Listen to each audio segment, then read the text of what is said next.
Still not up for me on YouTube. Oh, there goes just hit.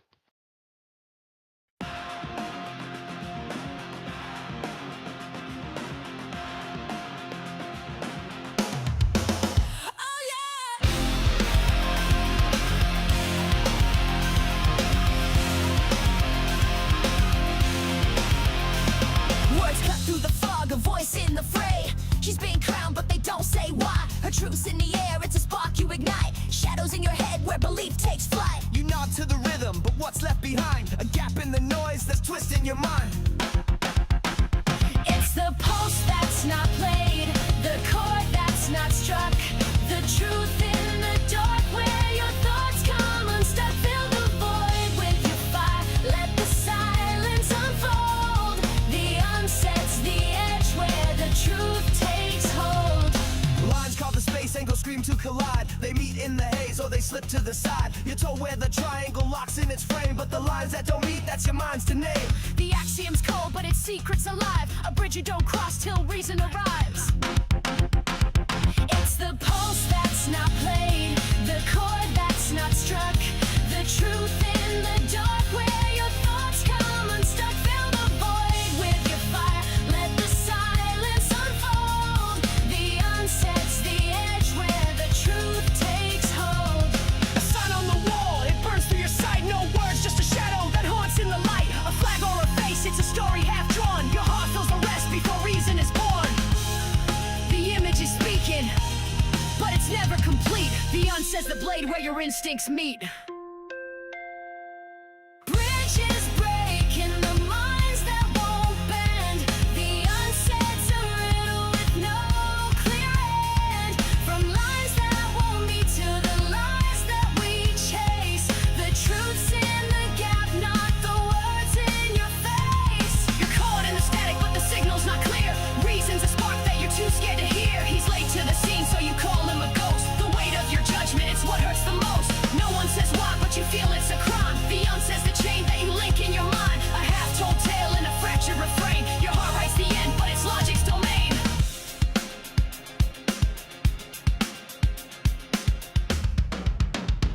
It's the pulse that's not played, the chord that's not struck, the truth in the dark where your thoughts come unstuck. Fill the void with your fire, let the silence unfold. The unset's the edge where the real truth holds. In the static, the silence, the lines that don't bend. The bridge to the truth is a thought you defend. From axioms carved to the tales that we scream. The unset's the spark of the reasoning dream.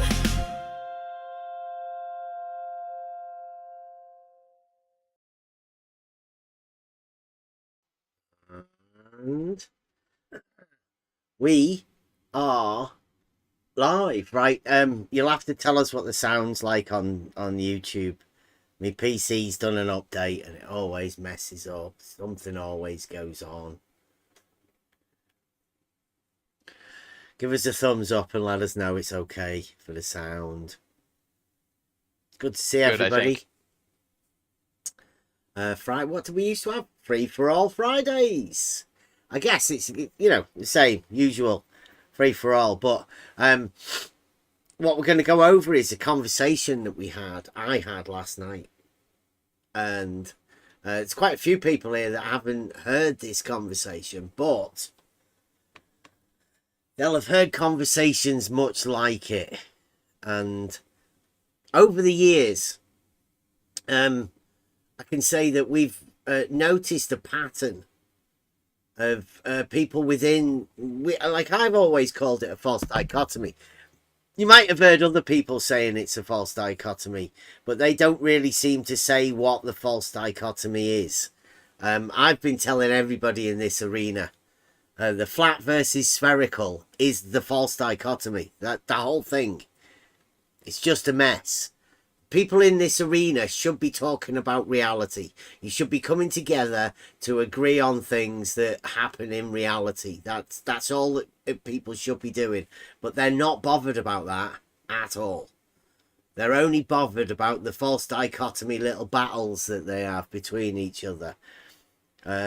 We'll be getting round to that, right? But the way you end up to derive a false dichotomy is through argumentation, and that's what I've been developing over the years. Really, just a form of being able to come to find a way to get a truth out of things. Problem solving. It requires the brain to go through a logical process to solve problems, and I do that through the use of argumentation. Linguistics was what I came here for, to learn, and there's some great people have helped me on the way. And the conversations, I guess, because when I came into this arena 5, 6, 7, I can't even remember how long ago it was. It's quite a while though, right? For people to be stuck in this arena. This is a long time for people to be staring into the abyss. I never treated it as that though, because I was on a learning journey. I always said I was here to study the human condition. Because, I don't know, I don't have shadows. I go in search of them. And as such, I have the ability to ask questions freely. And the people that are in here have the ability to converse with us. If you think you want to be one of those people and come in and just have a conversation, you might be sat there just, wondering who can you talk to. Every time you talk to anybody, it seems to go into a battle or a conversation where it's a heated bickering situation where people always misunderstand. Well, I'm sort of here to let you know that this room, this Discord server, is not like that. But the conversations that you hear, that when people come into this place and that what they presume is an argument occurs, that's not what it's like. That's not what normal life's like. It shouldn't be like that. I was doing all of these conversations to sort of let people know, so they don't have to do it yourselves. Like I was the guinea pig, if you will, to try and sort out all of these issues or whatever. The main thing I think was that this arena, that, as I call it, with the false dichotomy, it's a mess. And if I was to give a message out now, it would be, don't even bother going in there. It's not even worth being intrigued by flat earth, because it'll just get you messed up. You'll go in there and try and have a couple of conversations, get really confused, and then possibly leave even more confused than you were when you started. And that's not beneficial to anyone. So here we are, hopefully trying to sort it out, but mainly just having a laugh and going over the conversations. I don't mind doing these conversations.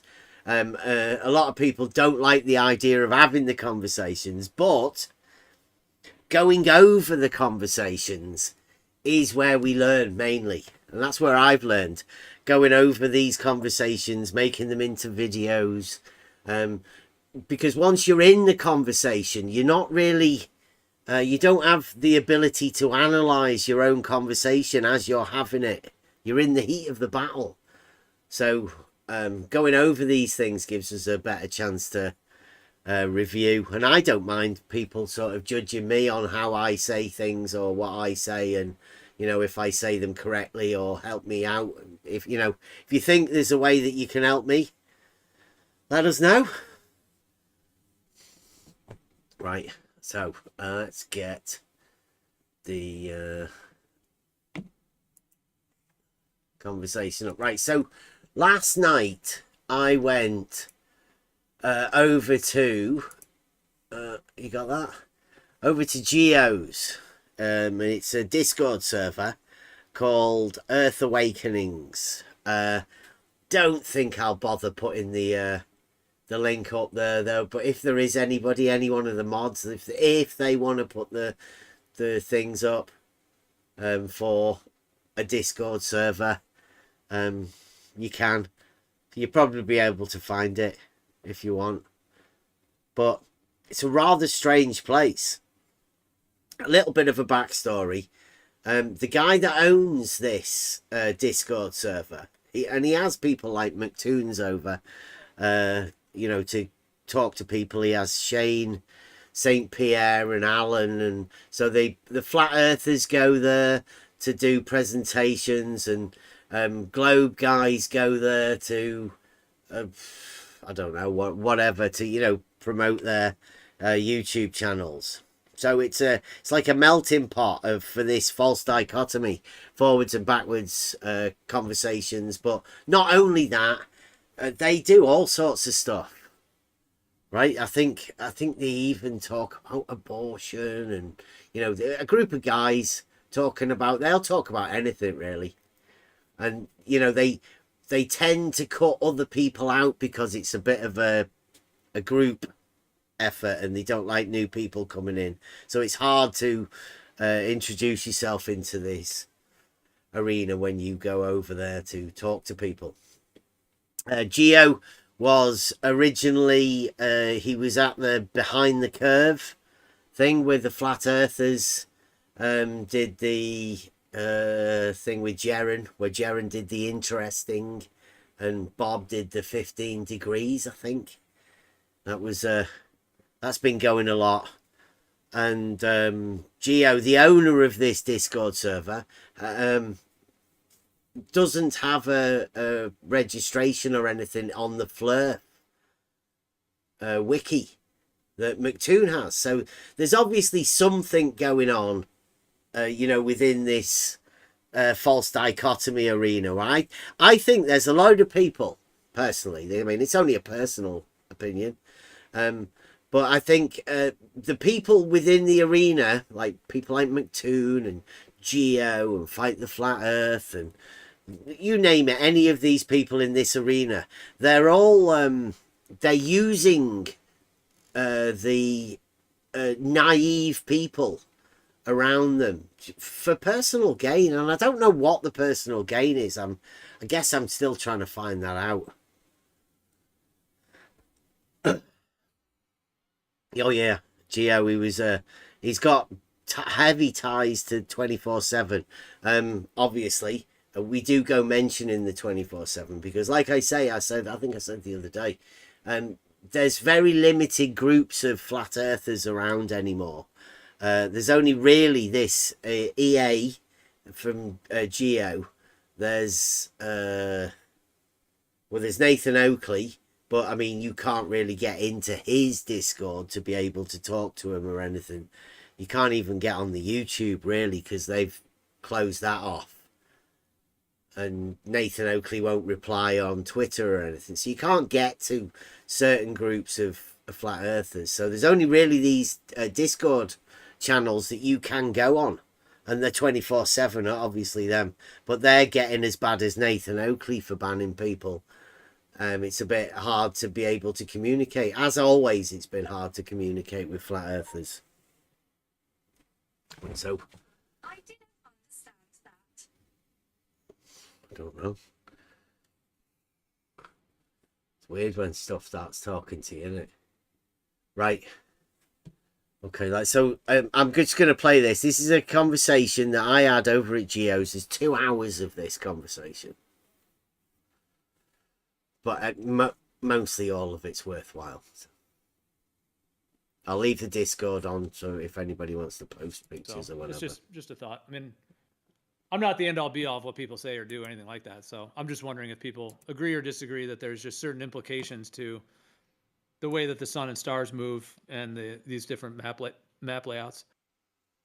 When you say the AE map, do you just mean the sun circling round a center point in the north? Yeah, and azimuthal equidistant from the North Pole. Yeah, with the sun circuiting around the North Pole, yeah. What do you mean by azimuthal equidistant? What's that mean? I know a lot of people say that, but what does that mean to you? The name of that map projection that gives you that view, that map, the UN map that we're all used to. Yeah. Gleason map view. That's basically that's another Yeah, but what does that mean? another word. Right, what you'll notice, there's a very, very similar theme that occurs through this whole thing. Geo's made a claim about something. I asked Geo a question, and then somebody else. It's like a tag team. So I noticed this years ago on Twitter. And I thought it was a tactic that they did specifically to, just to disorientate you. You ask somebody a question, somebody else will reply. So then you end up talking to somebody else about the question that you asked the first person. And they never have to answer the question that you've just asked them. You will notice that.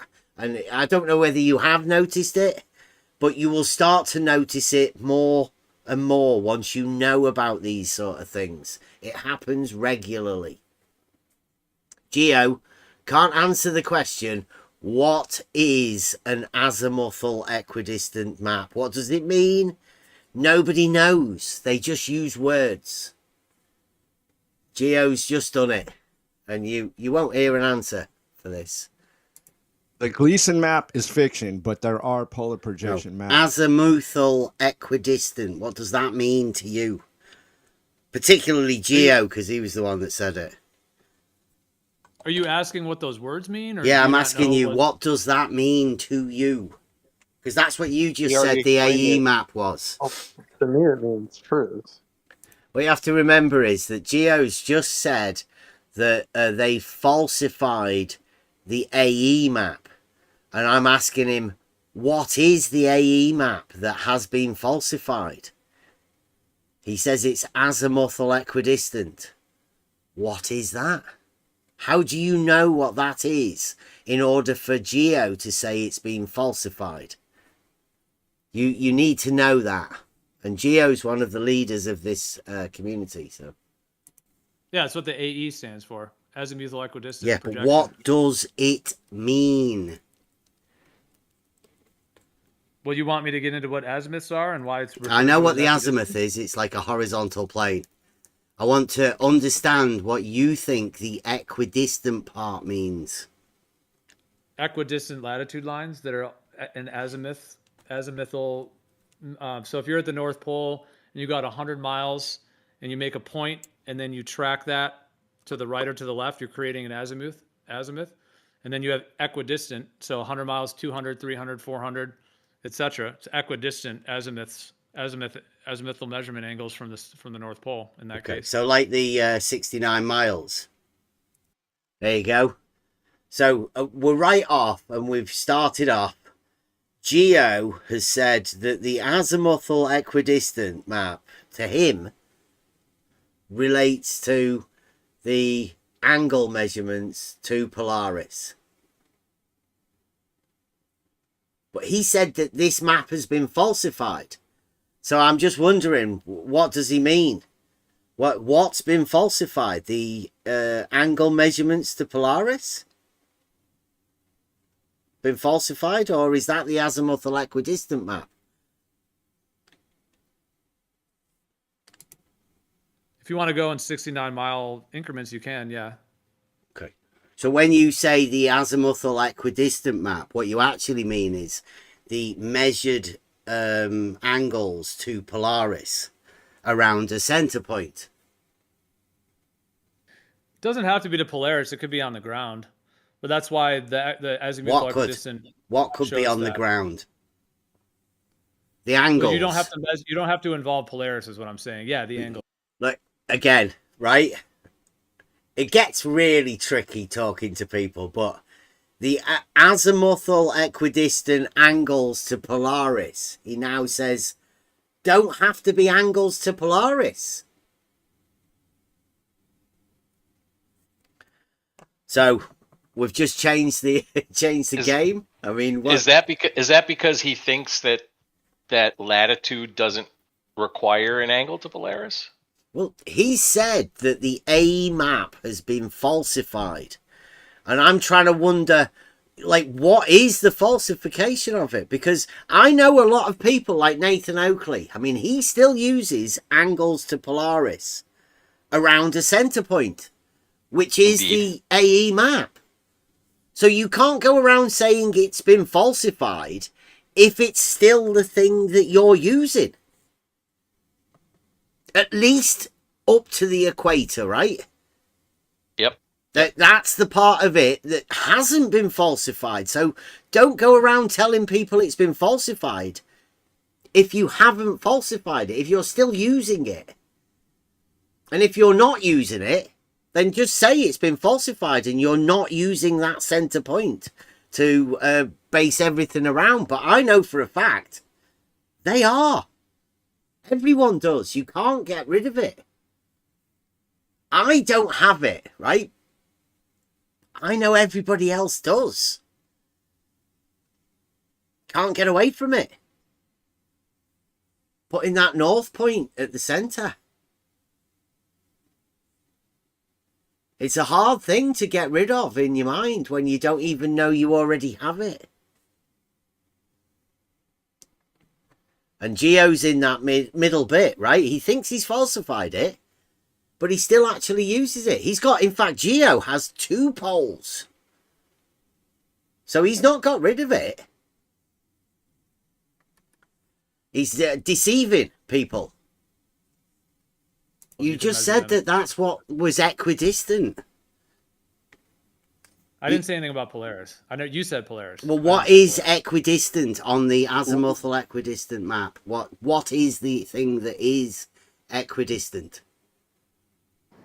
What's the point of your questions? I'm What are you asking trying to Geo. bring It's out? all right. It's all right. Me and Geo will sort this. Well, the out. energy you're giving him it's kind of fucked up. So Well, didn't he just say it was the latitude lines? there you go. See, so you're trying to that's go wrong. at him. You're not. You don't have a question. You're trying to Are actually the go at- latitude lines not the angle to Polaris? I said one way you could do it is Yeah. you could create latitude lines. You don't have to use Polaris. You were asking what those words mean and so on. So I was just saying that if you have an azimuth angle that you're creating from a center point, any center point really, you can create a projection from that point. You could do it from any point on Earth if you wanted. You go 100 miles out on the ground. I'm not even referring to the sky at all. You could have an azimuth, draw a circle around you with your azimuthal grid, and then you could do another one at 200, 300, 400. You were just asking what those words were referring to, so I'm just referring to Yeah, I know. the azimuth angles taken from a center point and being equidistant from the center. As I understood the way they it, use you it- said the that way had they been use it in- falsified. The way they use it in the AE map does have to do with latitude and Polaris and so on. If Well, that's what you're referring to. that's the map that you falsified, right? At least to the equator.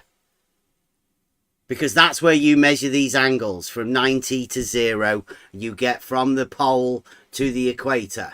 Right? They're the actual measurements that you make in reality. That's what you say has been falsified, right? I wouldn't really go so far as to say that I've single-handedly falsified that, because I'm referring to the way the stars work and how that doesn't function. But I have not mapped the entire world. I haven't been around the whole world. I'm going off of limited information, as we all are. So I wouldn't be able to stamp and say that I've 100% falsified it. But I do think that there's components of the way, I mean, the part I was referring to about the stars and the sun and all that. You hear that? We used to used to go over those bits when they do. It means they need help. It's a code. It's an old code, and I don't know whether anybody's aware of it. But there should be somebody coming to help him pretty soon. I was using the word unviable. It seems like an unviable option based on that. But no, I wouldn't stamp it and say I've falsified it, because I haven't done everything that would be needed to falsify it. Okay, so could we say that you haven't falsified the 69-mile distance in between a 1 degree change to Polaris?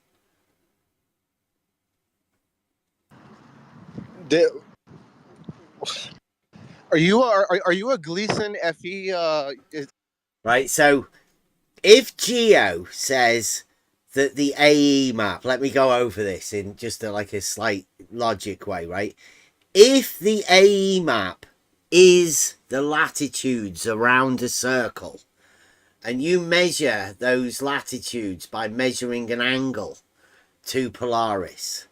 And if each one of those angles to Polaris is extended by a 69 miles, and those 69 miles are equidistant between each of the angle differences of the circles from the center point, right? But Geo's saying that the AE map has been falsified, but those angles and those distances haven't been falsified, then there's a slight bit of a problem with what he's saying. Or is that a little bit too much? Are you following? Geo doesn't seem to know what he's saying. Yep. He's either falsified it or he's not falsified it. And he doesn't seem to know what the AE map is. Because a lot of people have said that, you know, that's all Jaren did was falsified the AE map. Just like Mr. Sensible said a bit back that, you know, all he'd done was falsified that particular radius value. But, I mean, it might go, you know, to the wind.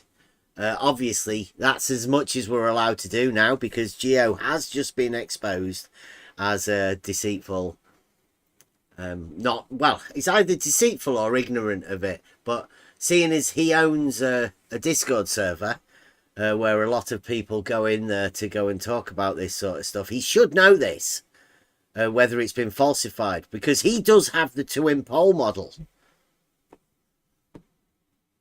So Is that the one you defend, Bev? no, I'm not defending anything. I'm just asking. Geo just said that the AE map has been falsified. I asked him what the AE map was. He said it was the angle to Polaris, right, around a center point, which I don't think everybody's given up as easy as Geo has.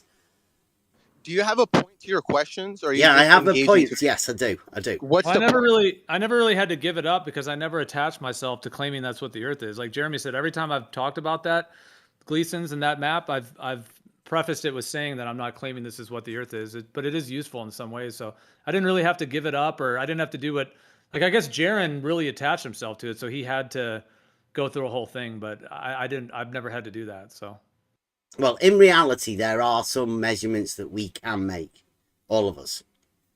One of them is measuring an angle to Polaris and then moving 69 miles either north or south from that location that you've just measured the angle. And you will find that there is a 1 degree change over a distance of 69 miles. Now, you can verify that. Like you, Okay, or I you haven't could, done or that you through could the whole falsify range. it. Yeah, I haven't done that through the whole range. No, I mean, have from you done 0 it to any? 90. Have I don't you think have you anyone's ever done the whole measured range. an angle to Polaris? This is so dumb, dude. Just wasting his time. Well, who here has? How many people here have ever Bev, measured an angle to are you gonna Polaris? keep asking the same question over and over every single time you come in, dude? You ask the Bev. exact same question. Here comes the help. Yeah, he is the Yep. every time I've been in there, it's like I've never asked this question ever before. Never bothered asking this question. Maybe other people have been asking the question, and maybe I've not heard it. But I mean, I can't understand why he's not answering it. It's just weird. They just need to get Yeah. they just need to get you to stop talking, and Yeah. I think that's why Geo gave his little signal to get some help. Yeah. Help 'Cause- shut you down. But what these guys are doing now is, right, they're not dissuading me from asking the question. They're sort of letting everybody else know not to ask this question. Right? Because this response is a bit ridiculous, right? It's pretty obvious that they've never measured the angle. Every single time. I've never. And it's no, repetitive that's- and it's annoying and it that's goes a nowhere. lie. You have no point. That's a lie. Yeah, it's annoying as hell, dude. Has anybody Every got- single time you anyone come in got here, a when I'm chance in of here, you answering? ask the same Hold on, I think- question, dude. You have no Yeah, point. Yeah, let me clarify for Bev. I think the answer to that, Bev, is no. Nobody's measured Nobody's done an it. angle to Polaris. Okay. Yeah. Thank you Okay. very much. Well, actually, every time you set up a sundial, you're measuring an angle to Polaris. So Okay. So Geo has. I'm sorry. Yeah, Talk to right. Yeah, Geo Geo has. without He's being done a interrupted. sundial. Yeah. How many sundials have you set up, Geo? a number. A number. I So didn't count that's them. how many times you've measured an angle to Polaris then. I didn't say that was the only time. I just said that every time someone sets up a sundial, they're measuring an angle to Polaris. But that That's what I angle said. to Polaris is the AE map that has been falsified, has it? Can we associate that angle to Polaris with the AE map and the circles of latitude that have been falsified by Jaren going to on his Well, you're holidays? talking about two different things. You're talking about Yeah. angles to Polaris coming out from the north, but we're talking about when we're talking about the unviability of the AE map, we were actually talking about the south and the stars and the Right. sun and those factors. Okay, right. So here we go. Now, when Geo's not talking about the whole of the AE map, just the south part of the AE map, the one that got Jaren. So they've not actually falsified any of the stuff that anyone would know about in the north. Just the stuff in the south, right? So everybody who lives in the north, don't worry. All of the flat earth flurfs, right? Not the north part of the AE map. So don't worry. You're still good with your north-centered circles. And everyone in reality as well, right? You can measure these angles to Polaris and do that sort of stuff. This is just people like Geo talking stuff that, you know, they talk about falsifying stuff, but they've got no argument. So it's really difficult to falsify anything without an argument. Jaren has got an argument. At least Jaren has. Not Geo. So the AE map up until the equator hasn't been falsified because that actually works as is, right? Or not? I mean, has it been falsified? You should have been here. You should listen instead of asking pointless questions. Hey, Why Bev, don't let me you ask just you a butt out question. and let them It's talk, okay. bro? Why Hey, don't you Bev, do let me that? ask you a question. What's a greater circumference around in your whatever view you have? The equator or just before the coastline of Antarctica? I don't know. I've never done that. No clue? What about you? Hey, Separate listen, topic. ladies and gentlemen, listen to how he dodged the question. He didn't even No, entertain it in his he asked mind. you, what about you? What do you think? He asked you. You're not answering. You're Yeah, he smirking. didn't even entertain the question at all. I did. I said I don't know. I've Hey, never actually measured Yeah, that. allow me to help you think, okay? Mhm. So do you, first of all, has your mind processed the question? Do you understand the question? But why are we jumping to this other thing? I don't know. I don't know We- why we- he's doing that. I think he's trying to Can we get just off the chill for a track second? from the bit that we Let's were just chill. talking Bev, about. so the thing about the Gleasons and the AE map is that is a map projection that implies not only elevation angles to Polaris in the north, but also a circular equator and concentric circles that go beyond the equator, continuing outwards, and an ice ring or Antarctica as a wall around the outside or some kind of a shoreline because of the way that that projection utilizes the coordinate system. And the very, very farthest south, meaning from Polaris to the equator and then the equator to the Antarctica region, because of that, the way that the Gleasons and the azimuthal equidistant projection makes that a ring around the outside. So that's like a whole concept that has been linked to the term flat Earth, like we were saying, that whole layout of in its totality. And like you said, the sun that is, circling around and so on. So that's one thing. Just because there's elevations to angles to Polaris in the north doesn't necessarily. Did you hear the and so on? Right, well, that's happened in his mind. But I think you're expected to have taken on the and so on and so and all of the things that Geo has in his mind that's trying to come out. And he sort of, I don't know whether he learned it from Whitsitt or Whitsitt learned it from him. It's not really saying much. He's trying to explain something which is impossible to explain.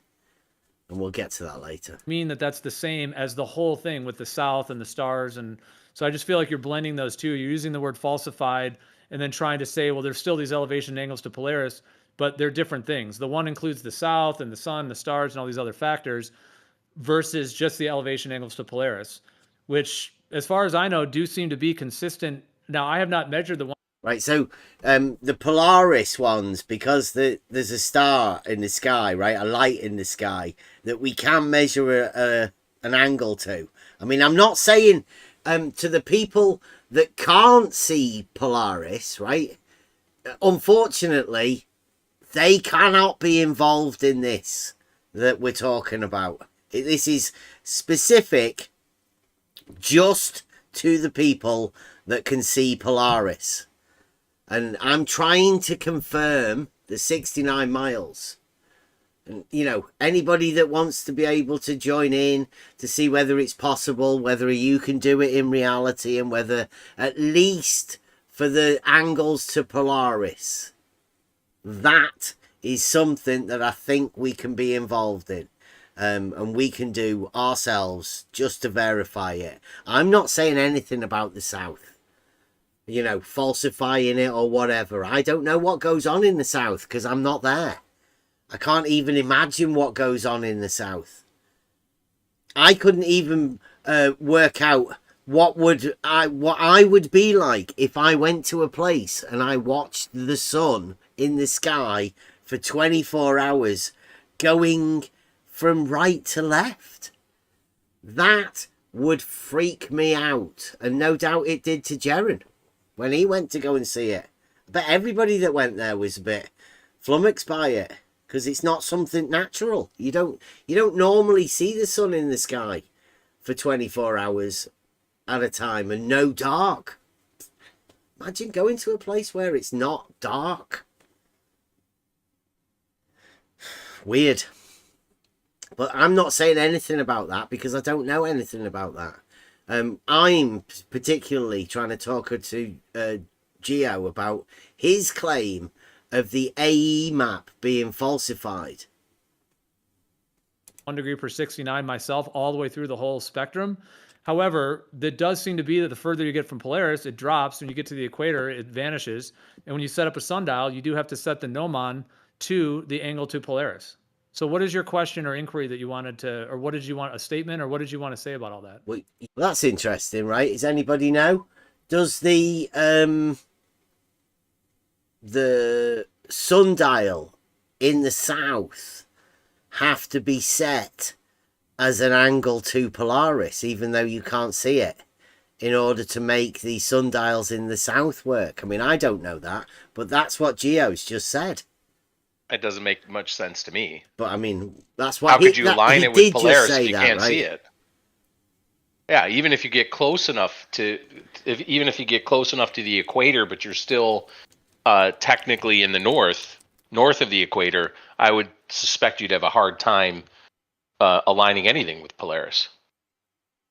And if you've got a sundial, you'd have to set it up at nighttime, even if you could see Polaris, because Polaris is only visible at the night in the night sky. Yeah, it'd just be basically a line. So none of that really makes any sense. I think my guess would be that Geo was struggling to come up with something to answer your question about the angles to Polaris, and he came up with sundials. But yeah. I don't know anybody that's ever claimed that a sundial needs to have an alignment to Polaris, or there's anything to do with an alignment to Polaris. Well, there is. Yeah, particularly where he has the gnomon. I mean, he does have this model in his head of this two-pole model. He's aware, for him, that the sun rotates in the opposite direction to the north in the south, and it has a different point of rotation. So it would make sense that your sundial would be oriented differently. You know, if the sun is rotating about a certain point, and it's not the one where you're at. I'm only thinking of people like Nathan Oakley, right? That he's saying that the flat Earth, you are measured flat by measuring an angle to Polaris. Now, there is a lot of flat Earthers, a lot, that still go along with that same thing. And like Geo said, The AE map is the azimuthal equidistant latitude lines about a center point. Yeah. So and all the way up you know, to you will- to the equator, that's not being falsified. At least as far as I know. No, and I think most people, most of the flat earthers, you know, are of the opinion that celestial navigation is their strongest proof for flat Earth. And as much as they say they don't like Nathan Oakley or he's a different guy and he says this, they actually use his stuff to support their arguments. And I mean, it's not exclusive to him, but this 1 degree to 69 miles it's a fundamental flat Earth thing. You know, it's at the root of everything, really. And I know that's kind of been pictured, if you like, on the AE map. And that's kind of what's been stuck in people's minds. If it, you know, I mean, none of these guys said they've ever measured an angle to Polaris. So all of their stuff can only become from stories. It's not from experience, it's from stories that they've heard. Yeah, even that they've Geo mapped got in their out mind. of saying whether he'd measured an angle by saying, Yeah. well, anyone that makes a sundial measures an angle. He didn't say whether Yeah. he'd set it up or he just said a number, which, you know, I think if you've ever set a sundial up, you'd know how many of them you did. Yeah. Because, I mean, just to talk about it, just to talk about 1 degree and 69 miles is, you know, it's just a story, isn't it, really? Mm. You know, but to live in a sense that that's the basis, the foundation of your belief system and your model. Yes, it's a model because they keep saying it. Concentric latitudes around the center point of the North Pole. That's a map. It's a model. It's, you know, and that's what's kind of, I think, drawn the pictures and the mind maps for most of the flat Earth believers. I think that's really at the basis. And you know, Dave's app, I think that's created some strong images in people's minds. I know they're not allowed to say it now, or they feel it's been falsified, but I think they're at a loss without it. And that's probably where they're scrabbling around at the moment to try and, you know, resurrect something. What can we say now? What can we do? That's where we've got to. That's where we've got to talk about this, right? Because yes, if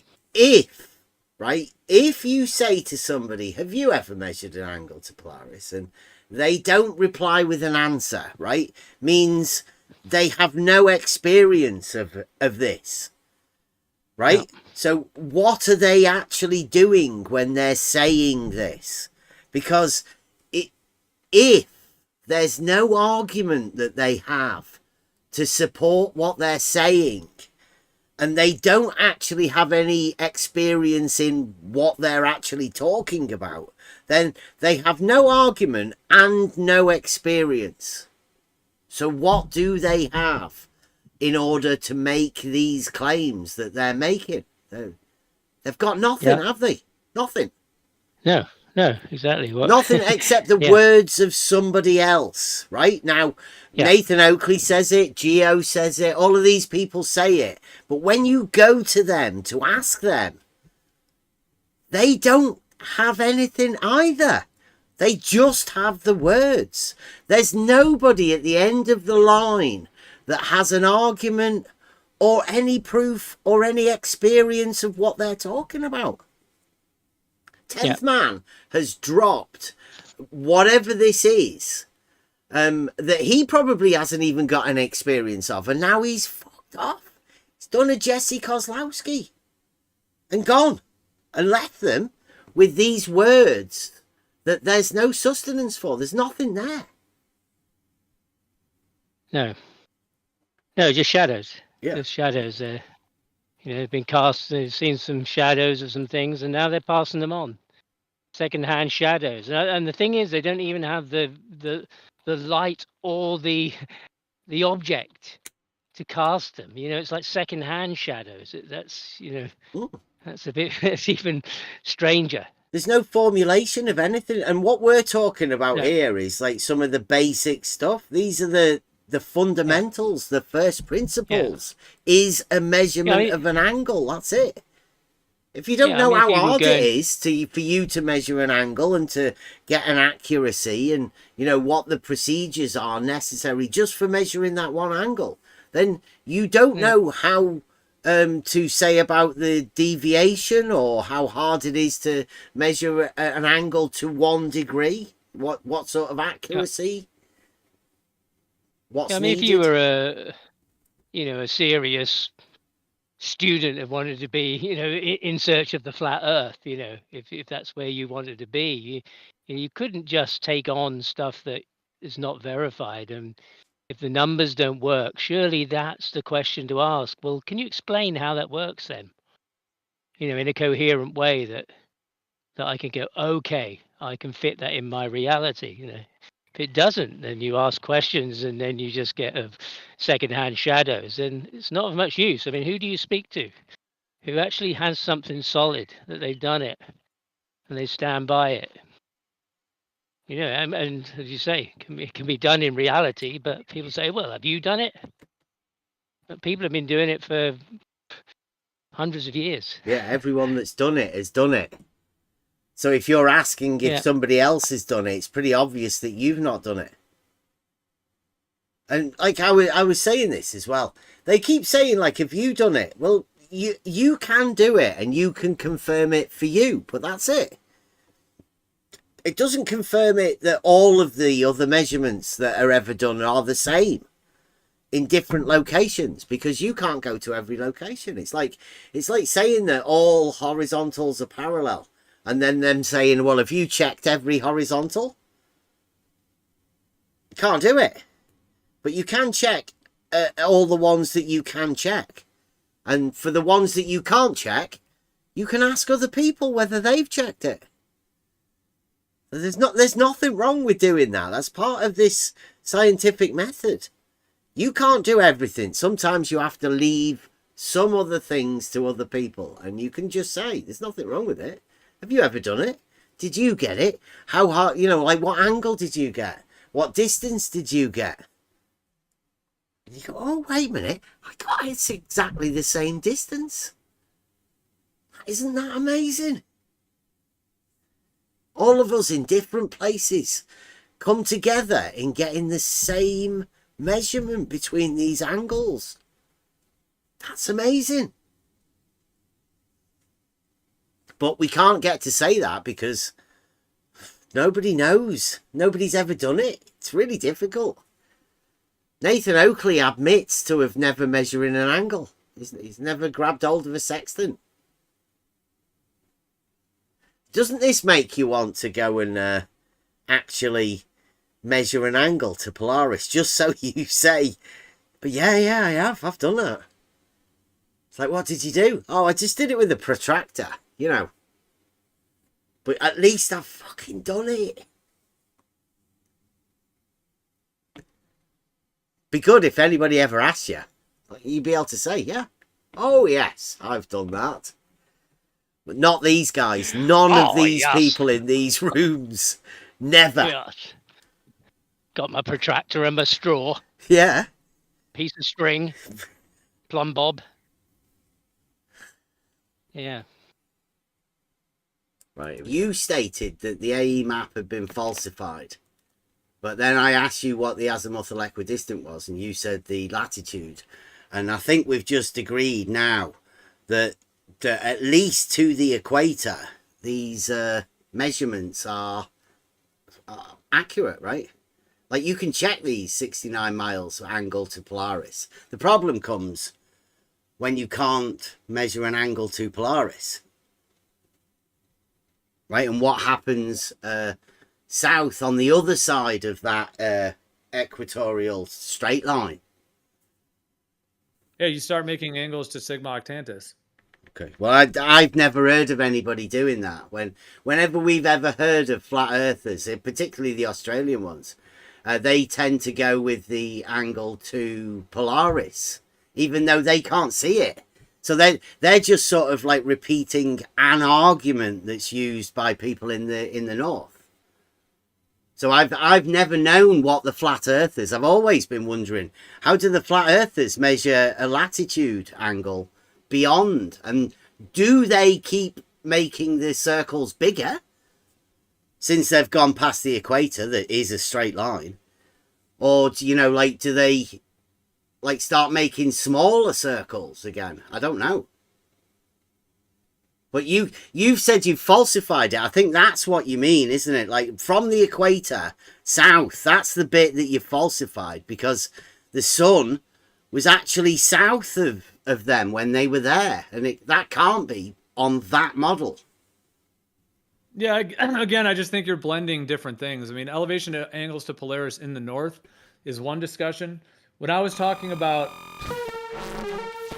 I don't know whether I said the word falsified. I'm not claiming right now that I've 100% falsified it, because I have not done everything that would be needed. However, what I was saying is that for the way the stars work and the way the sun works, now. I was saying unless there's multiple GPs, that layout is falsified. You did say so it's I wasn't falsified. saying that I single-handedly falsified anything, because I didn't say that requires you a certain level of it requires a level of additional work and everything that would be required. But what I was saying is that yes, if there's not multiple GPs, when it comes to the sun and the stars, that layout would be false. Right, if there's not multiple GPs, you have to keep an eye on what he's saying, right? There aren't multiple GPs anyway, right? There's only one sun. It's called the sun. There's not multiple GPs. Yeah. He's sort of just left open there that there may be multiple GPs, i.e. multiple suns. Falsified, meaning impossible, unviable, etc., unless you have multiple GPs, because we're talking about whether the sun doing 24-hour circles and it would follow you around the outside, and that's what was being referred to. So I feel like you've blended some of the wording and what was said there to then linking it to elevation angles to Polaris, which is a different topic. Well, didn't you say that you've never experienced the multiple GPs? It's just one. I'm not aware of anyone ever observing multiple GPs in that so way. That hasn't been falsified then. The GP, that hasn't been falsified. So as far as we're aware, multiple GPs isn't an option. But you seem to keep adding it as though it is an option, but it's not, is it? There's only one sun. It's called the sun.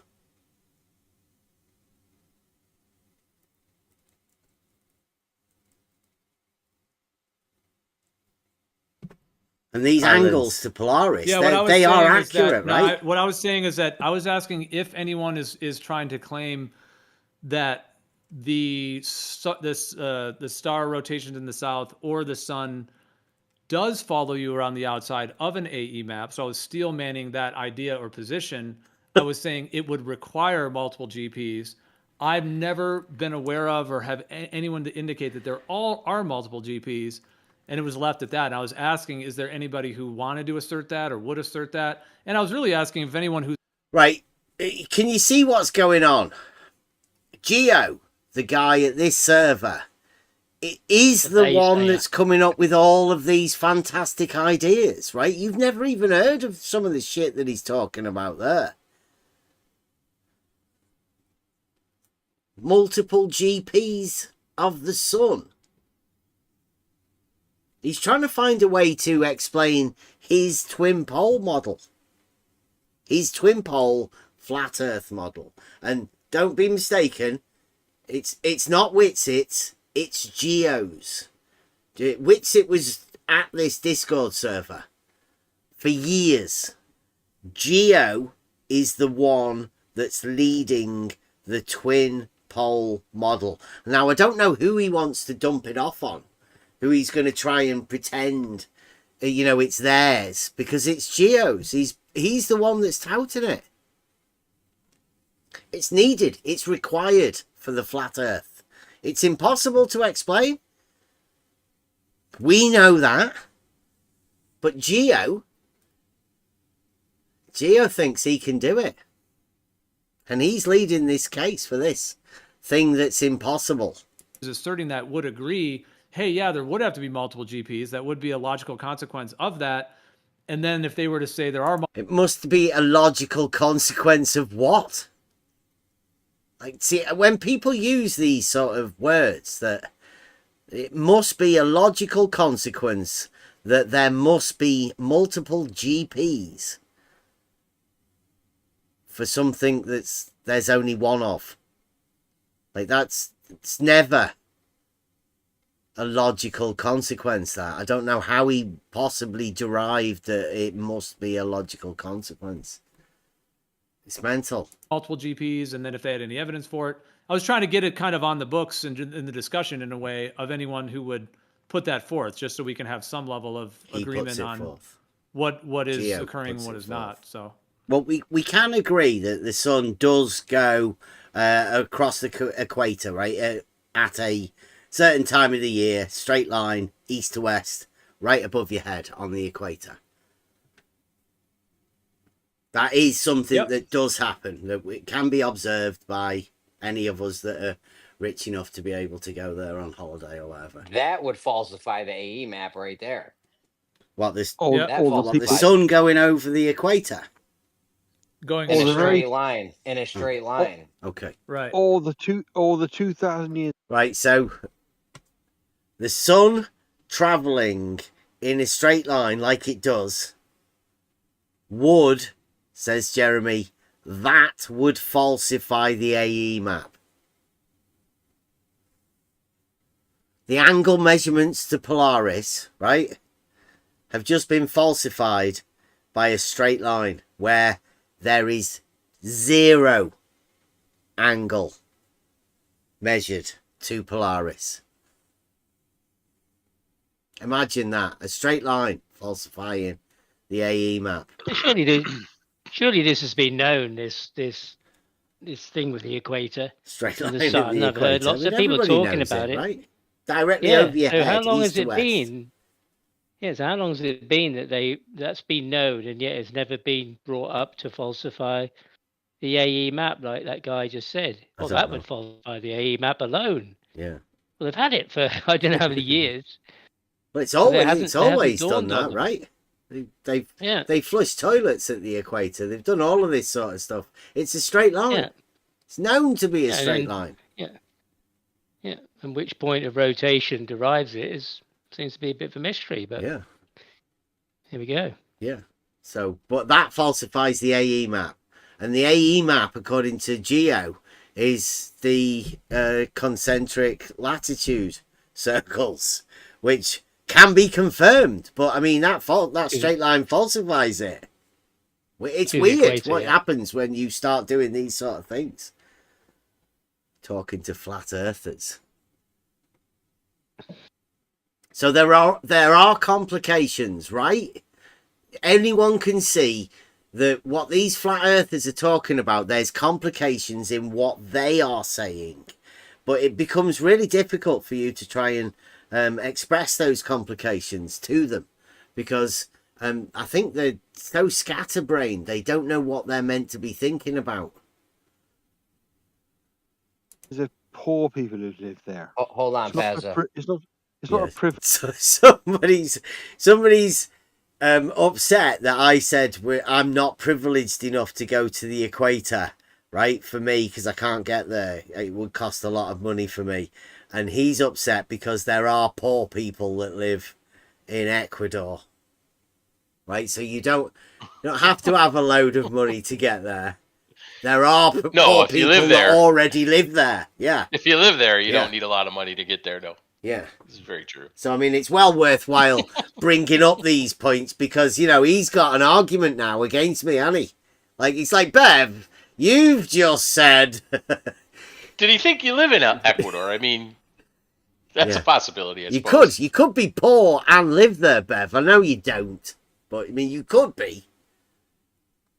I wouldn't be arguing this. It's fucking mental. At least you see these things. Okay, hold on, Pazza. Right, though, Bev, that would falsify the AE map. Yeah. Is the straight line. Would it? Equator. Oh, so you didn't need Jerem for that. You just needed the equator and the sun doing what it does. Nobody needed Jaren for anything, dude. We've talked about these points. There are people. Yeah, I know, but you're saying now that you falsified the AE map, but Jeremy's just said that the sun doing what it does would falsify the AE map. Now, I would talked about for years suggest that doesn't work on an. Yeah. Also, the sun rising south of east and setting south of west in the south. That's been something that's been discussed as well for years. That's problematic on that AE layout, and the sun going straight at the equator. See, I don't know what they're doing now, because it's as though they've bundled all of their flat earthisms right into this map, and then they can point at this map and say it's been falsified. But really, they've still got this model in their heads where the sun goes around in a circle. That's why Jeren's argument's so good, I think. It makes them look at the reality of the situation, not just the map. Like Jeren associates it with a map because it's easier to imagine that, right? But once you see the sun circles going, then you can't put those on that map. And that's where Jeren is, and that's where Jeren's making an argument to try and make them do that. But I don't think these guys can get away from the map because they can't build a picture of what they imagine. There's no argument that they've made for the map that they do have. Their reality has no argument. Does that make sense?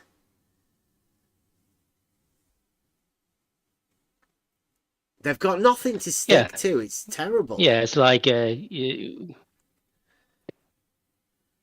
no, I guess it's like when you come along and you look into this and they say, "Oh, tell you stories about the globe," and you think, "Wow, yeah, that doesn't sound feasible," and then you take on this other thing that's offered as a version of reality, and you either look at it and question it, or you just take it as fact. Because there are some things you can kind of make work in your mind, but if that's taken away from you, then what? I think that's quite scary, I guess, for people not to have a model of some sort, even if they don't use it every day. It doesn't matter much to their life, But so now they're being stripped of this flat Earth model. Then now what? What do we do? What do we have now? Can't go back to the globe because they've only got two choices. It's either this or that for them. For most people in this situation, it's false dichotomy. They got to pick one. I'm over here. Oh yeah, but that doesn't really work. Well, I'm not going back over there. What the hell do I do now? Yeah, flat facts in the chat there says the sun the sun's path is named declination and it equates to latitude. It's not a straight line, but latitude and longitude are perpendicular, and that sun does travel in a straight line at the equator, but you've got it as a circular 300-degree circle. That's you've put that flat fact as that. But the sun does go in a straight line. All of these people admit it. It's known to do that. But east to west, I mean, I've had loads of people tell me that, flat earthers, that's what happens on the equinox, that's the thing. So you can't go saying that's a circle. The straight line is a circle. Because that's what they say in this kind of. And that's what they say. It's connected to latitudes, and east and west being a circle. And you can't go directly east unless you're on the equator. That's what they say.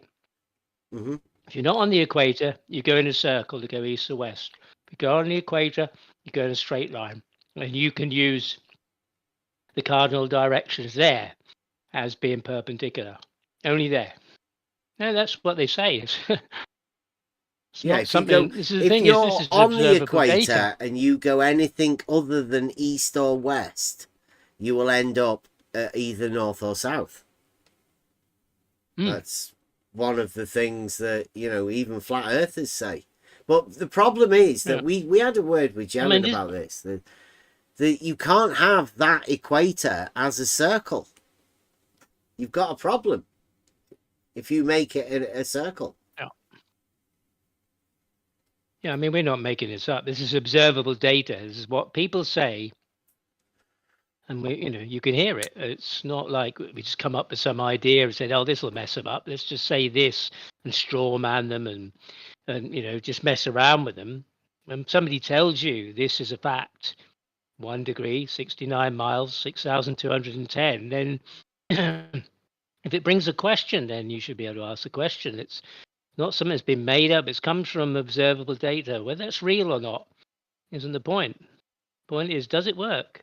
Does it fit within reality? Or does it fit anything? And if it doesn't fit mathematically or geometrically, then where do you go? How's it explained? Yeah, Flat Facts are also said about lights in the sky.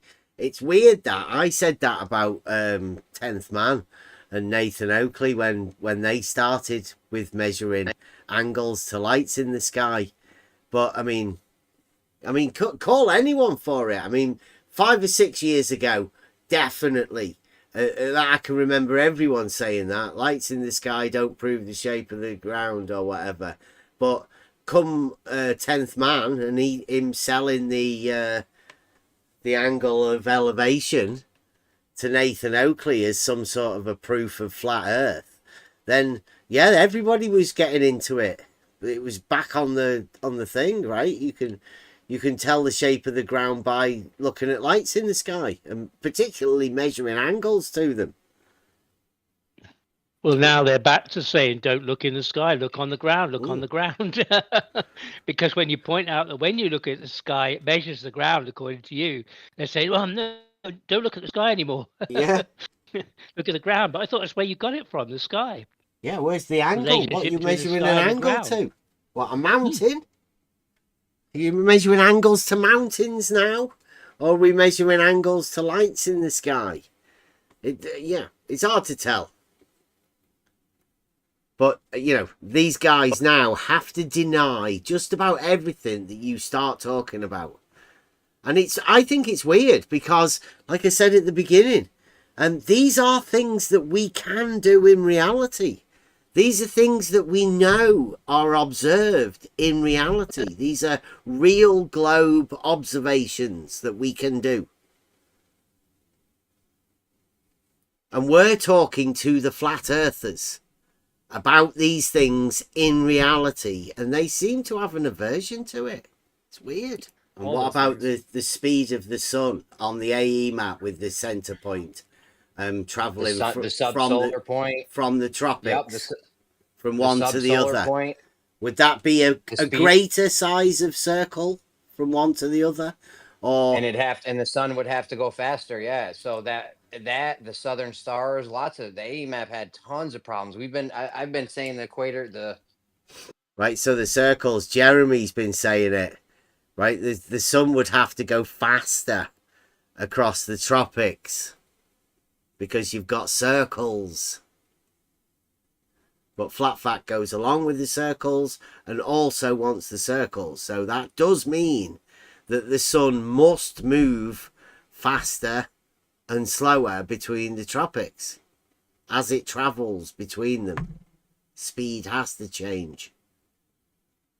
Well, that's good. I mean, it does verify. Sorry, it does verify that we are saying that people are saying it. That circles, so Flat Fact is saying that. Yeah, then that is what we hear. We aren't making it up. Yeah, people are saying it. Some people are, fervent, believers in this. So it's nothing that we've made up and trying to make people look silly. People are saying it. That's quite true. Yeah, and my position, as you'll probably hear, always has been, it's impossible to explain. But you can still observe these things and you can still talk about them. And I think it's quite justifiable to say it's impossible to explain as well. There's nothing wrong with that. We are talking about stuff that happens in reality. There for years now. And that, you know what I'm saying?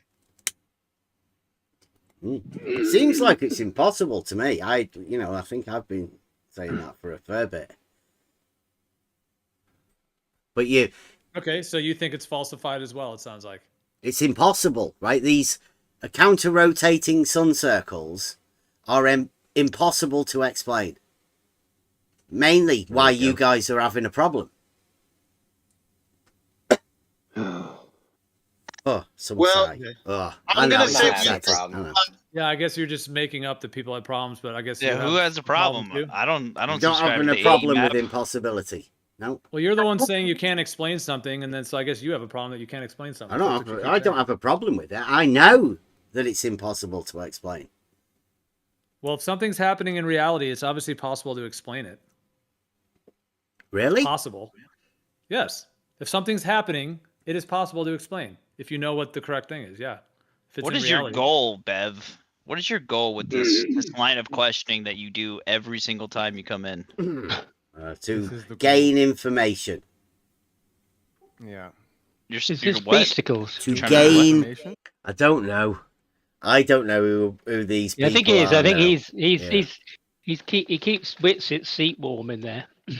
But it's like, you know, are you like, what is your intention? It's like, well, my intention is to go in there and have a conversation with people to see how we can converse about these things, to hopefully bring some clarity and understanding to what's going on in there.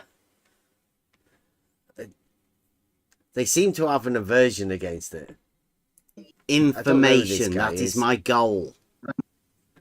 Gaining information? Yes, to try and find clarity. But Bev, do you think, Bev, that the world in which we live in would be more complex because of the power of a god, or less complex? Oh my gosh. A whole nother topic about God? I don't know. I don't even know. Is Let's it not. even worth me trying to find what the clarity of that was? Question? No, ignore it. Just strike it from the record. So, I mean, the thing is, like, that... I mean, that as Why a would you? equidistant... Why would you? You're gonna strike. You're gonna strike God from the conversation, Gio. No, I just like, are we gonna non sequitur off into God? It's just We're trying to stay on the topic. God's a non sequitur. Okay, fair enough. Yeah, we're talking about the Carry AE map, the Gleasons, the layouts, what people have thought over the years. Some people have attached themselves to the Gleasons, some have not. Giving him an There's out. these issues with the Gleasons. See, I think some of these issues with the Gleasons or AE maps, some people knew they were issues, but kind of just put them on the back burner. Like, well, we'll see. You know, there's more that needs to be uncovered, but they didn't necessarily assert it and attach their whole ego or their whole worldview to it. Other people did attach their whole worldview and ego to it, where they, like Jaron maybe, who was selling it as the flat earth. And so now for him, that he's seeing the issues with it that many of us have talked about and seen for years, he now is having a breakdown to where he thinks the earth can't have planar geometry and be stationary because of these issues. That See, he's thinking that Jaron's having a breakdown, but like really, Jaron's made an argument. I think Jaron's found a little bit more clarity. Geo seems the one to me that's lost. We've talked to Jaron. I mean, he did take a bit, to be able to communicate with us. But now, when we talked to him last, it was we had a good conversation. It was a normal conversation, and I don't know whether that's because he's changed or because he's like made himself an argument, and that's what we were talking about. But I don't know why, he's trying to say that Jaron's deranged. It's really weird. I mean, Geo is the one that sits in this Discord server coming up with these ideas of stuff and seems to not know what he's talking about. Many of us have talked about for years. For me, I always kind of I never claimed that it was what the earth was, but it has been useful just to use as a blueprint, especially in the north. It's useful as a general blueprint and as the way the tropics, would be over a planar surface in general. But it doesn't really account for, like the faster sun speed, the southeast, southwest sun rising and setting, which is why over the years when those topics came up, I knew that those were issues, but we didn't really have, we still need more information on the whole realm to put all the pieces together. What about actually doing the 69 miles, right? I was going over this. I think I heard you guys talking earlier about refraction or whatever, right? But can you confirm that an angle to Polaris is your latitude? Yes. Yo, Yes. can we not everyone talk about can the confirm northern that. hemisphere? Right. So here we go. This came to me. This is the idea of this is that Peter Peter the Great, the globe prover that was, he has a group on Twitter X now that's Flat Earth Physics Club.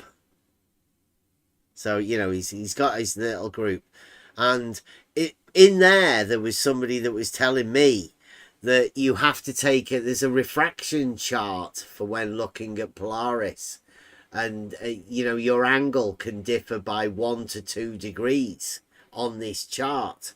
So that came to me that I was thinking, within this measuring angles to Polaris, and you're talking about a 1 degree change.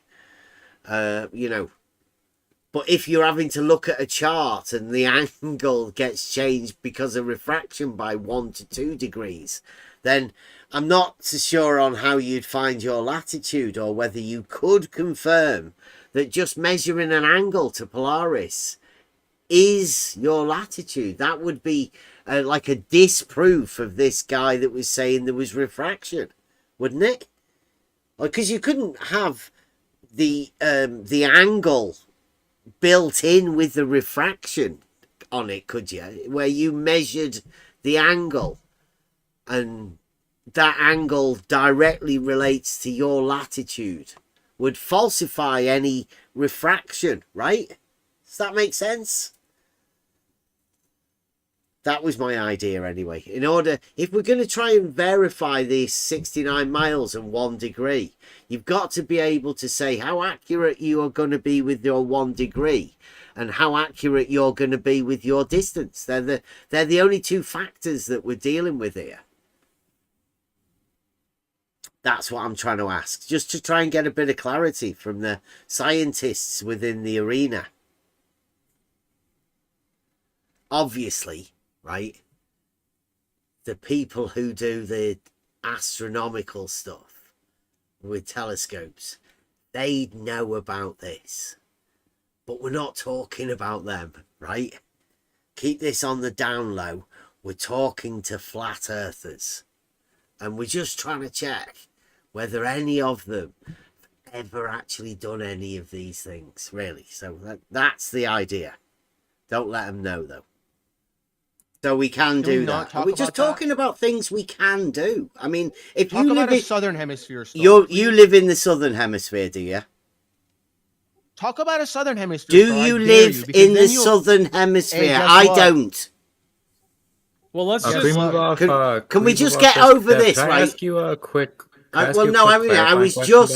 was just saying that there are things that we can do. We can measure an angle to Polaris. We can move a distance and measure another angle. Right? So we can confirm that there is a distance that happens between two angles, right, when measured to Polaris. We can confirm this ourselves. Now, everyone could do that and make sure that operation happens everywhere. Wait, can you correct me if I'm wrong? i.e. a linear operation. Well, this will be a blast from the past, but so you can do F-all with an angle. No, you can measure an angle. Yes, you can. So you can do something with an angle. You can measure an angle. Right, Geo trying to be funny, but measuring an angle is not doing something with it. It's just measuring an angle. Nathan Oakley tried to do that. It's been a typical flat earther response. Well, I don't know whether I'd say flat earther response. Just a sort of flat earth society type obfuscation technique. Mathematically, you can do fuck all with an angle. You've just got one angle. You can't do anything with it. There's no trigonometry. You can't derive a distance or anything from it. You've just got an angle. Now, measuring it, naming it, all of those things aren't actually doing anything with it. But I mean, if you want to get into some sort of a ridiculous debate like they do in this arena, be prepared for you having to have a response to a mathematical statement. People who have no argument just making ridiculous statements like Geo does here. Yes. Blast from the past. Is that doing something with it, Geo? Or is it Bev, just measuring an Galatrax angle? ask you a clarifying question? I'd like to hear it. I'm curious. Yeah, I just have a quick question. Did you claim that certain things aren't explainable? Was that your claim, or am I getting that wrong? Impossible to explain. Okay, certain things are impossible. So you know that certain things are impossible to explain, counter-rotational right? sun circles and the straight line are impossible to explain. There you go. What does that to mean? give you clarity. Right, there you go. That's a statement made by me. Right now, you can rebut that however you want. You can just you can take it on and do whatever. But I know that it messes with the mind when you say things like this, because the mind can't entertain a contradiction, and saying something's impossible to explain naturally involves a contradiction somewhere in it, because that's why it's impossible, because there's a contradiction there. Obviously people within these rooms, they're not ready for those sort of things because the mind can't deal with it, and this is what happens when you say things like this. Clarity. You just Sorry, could you explained it. repeat the Two two? rotations in a straight line. You just explained it. 2 rotations in a straight line. The And equation. what's the other? What else is impossible to explain? The 2 counter-rotational circles and the straight line. Impossible to explain. As in, you can't explain it. But you just explained it by saying 2 rotational No, in a I straight did line. just That's say a version some of words. explaining what it's doing. It's not explaining it. That's not an explanation. Do you mean explain it at how all. it works with the layout of the land, you mean? Or how the whole realm is built, you mean? Or what do you mean by explain it to what degree? I mean that you can't explain it. Go on. Well, you did just explain give 2 us rotations give in a us straight your line at the best equator. shot. Give us your best shot. Well, you explained it while saying it's impossible. You explained something, which is 2 sun rotations or 2 star rotation circles and straight at the equator. You just did it. You explained it. Rotating sun circles. Yes. Well, you explained 2 rotations in the straight line, so you did an explanation. 2 counter What part of it? rotations. What are you saying? Like how it's fitting over the land, or how the mechanics work, or how it's created? I think he means a dynamic explanation, Just right? an Is that what you're saying? explanation, yeah. Like how it works? How does this guy do that? Yeah, it's Why does all this right. guy You do don't have that? to, because it's impossible to explain. That's what you wanted clarity on. That I'd actually said that, right? But we're asking what is impossible, because you did an explanation. If we're using the words, you explained something, which I is didn't 2 explain rotations and a anything. straight line at the equator. I just So you said did the an explanation. observations that have been made in reality.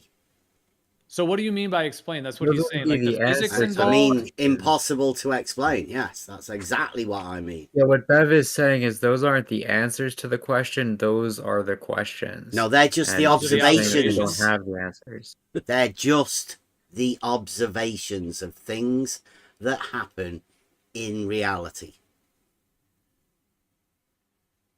Now, So there is a lot of people sky that has choose 2 to explain counter-rotational it circles? by saying that one of the sun circles doesn't exist.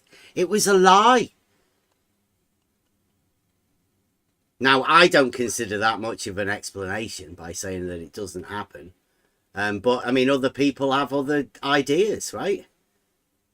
I mean, you can't tell somebody that doesn't believe that the sun circle actually happened that it happened, because they can't explain it. If it were to have happened, there's no possible way they can explain it, so they choose to explain it by saying it didn't happen. That's just certain people, right? Some people. Okay, no one in here, right?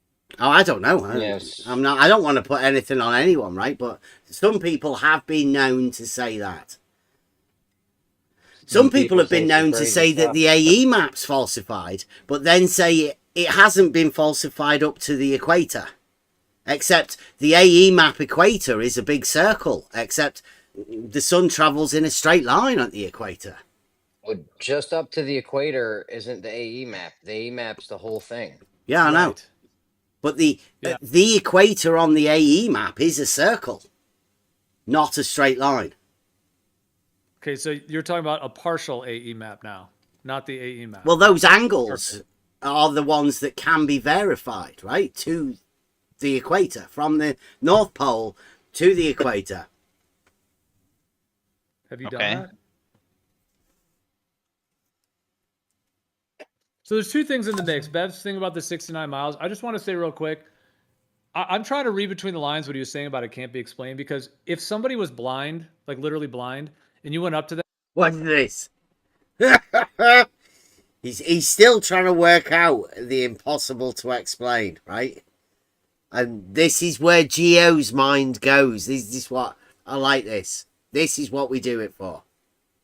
Them, and you said, hey, so when I go outside, I see these 2 star rotations, and then they're straight at the equator, and then these 24-hour suns. That is a form of an explanation. You're explaining to that blind guy about 2 rotations. But I know that that's not, Bev's using that just to say that that's just the observation. And to read between the lines on that point, I think what he means is, like what he means when he says explaining is not just explaining that there are 2 rotations and whatever, because you could do that to a blind man. That's a version of an explanation. That's why I was kind of saying he's saying it's impossible to explain while explaining something. But I think what he means reading between the lines is maybe like, how are the physics happening? How is the land laid out? What is the map? How is it working over a planar Earth, let's say, in terms of that? I think maybe he just means that more, like how the whole thing fits together with the dynamics and the kinematics and the land. And is that more what you mean? Like the full explanation to how the whole realm is working with the sky and the ground? Well, no, in particular, for that case, I mean, it's impossible to explain. Meaning, there's no way you could do it. You could try and pick any way you wanted to explain it at all. I'm saying it's impossible. But you could explain to a blind person that there's 2 rotations and a straight line of stars at the equator. That is a form of explanation. You could use words, right? I don't know whether it would be an explanation. That is an explanation. Well, I don't consider you just saying things that you've observed as an explanation for the things that you've observed. Just okay, then that's it's more like you're you can do fuck all with an angle. Like measuring the angle isn't you doing something with the angle, but I mean to you it is. Not to me. Let me just say, okay, I now understand now. I know what you mean, that you're just using that, saying an observation of the stars. So what do you mean when you say they can't be explained exactly? What do you mean? Exactly. He's going to say it again. It's impossible to explain. He's going to say it again. Well, I know, but what I mean, is he saying the physics are impossible? What the stars are? The map, the layout? Like, what is impossible about it? The thing is, it's impossible to explain. Told you he was going to say it you again. have no way of explaining it. So Bev, would you accept? He's really struggling and struggling hard because he can't understand what impossible to explain means. Impossible. He doesn't know what it means because it's impossible to explain. That's why he's struggling. Because it is actually impossible to explain. That's how much problems Geo's having at the minute. He can't even understand how it's impossible to explain. How there's nothing there for him to be able to use to be able to explain the thing that it's impossible to explain. And which is weird, because Geo's the guy with the twin pole model. He's the one pushing all sorts of stuff.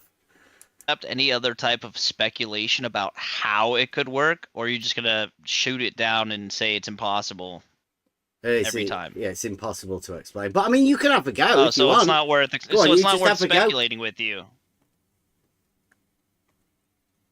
No, don't You're you just gonna don't say it's impossible every don't time? even offer up an explanation. Just keep asking me whether I think it's impossible to explain or not.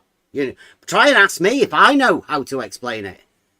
But I will keep telling you that it's impossible to explain. That's the conclusion I have come to with these rotating sun circles and the straight line in the middle. It's impossible to explain. All right, that's kind of weird. All right. Yeah, I mean, most people when they say that, they say, "Oh, it's impossible to explain over a planar Earth or a flat Earth." They might say, "How does it work over a planar Earth?" Or they might say, "How do the physics work? Like, how does the motion work? Or why are they swirling? Why are they moving? What's making them move?" Like a lot of things like that. Most people, if they come in and say, "Hey guys," especially if they're like a globe guy, they say it's a globe. The 24-hour sun works on the globe because they have an explanation on a globe.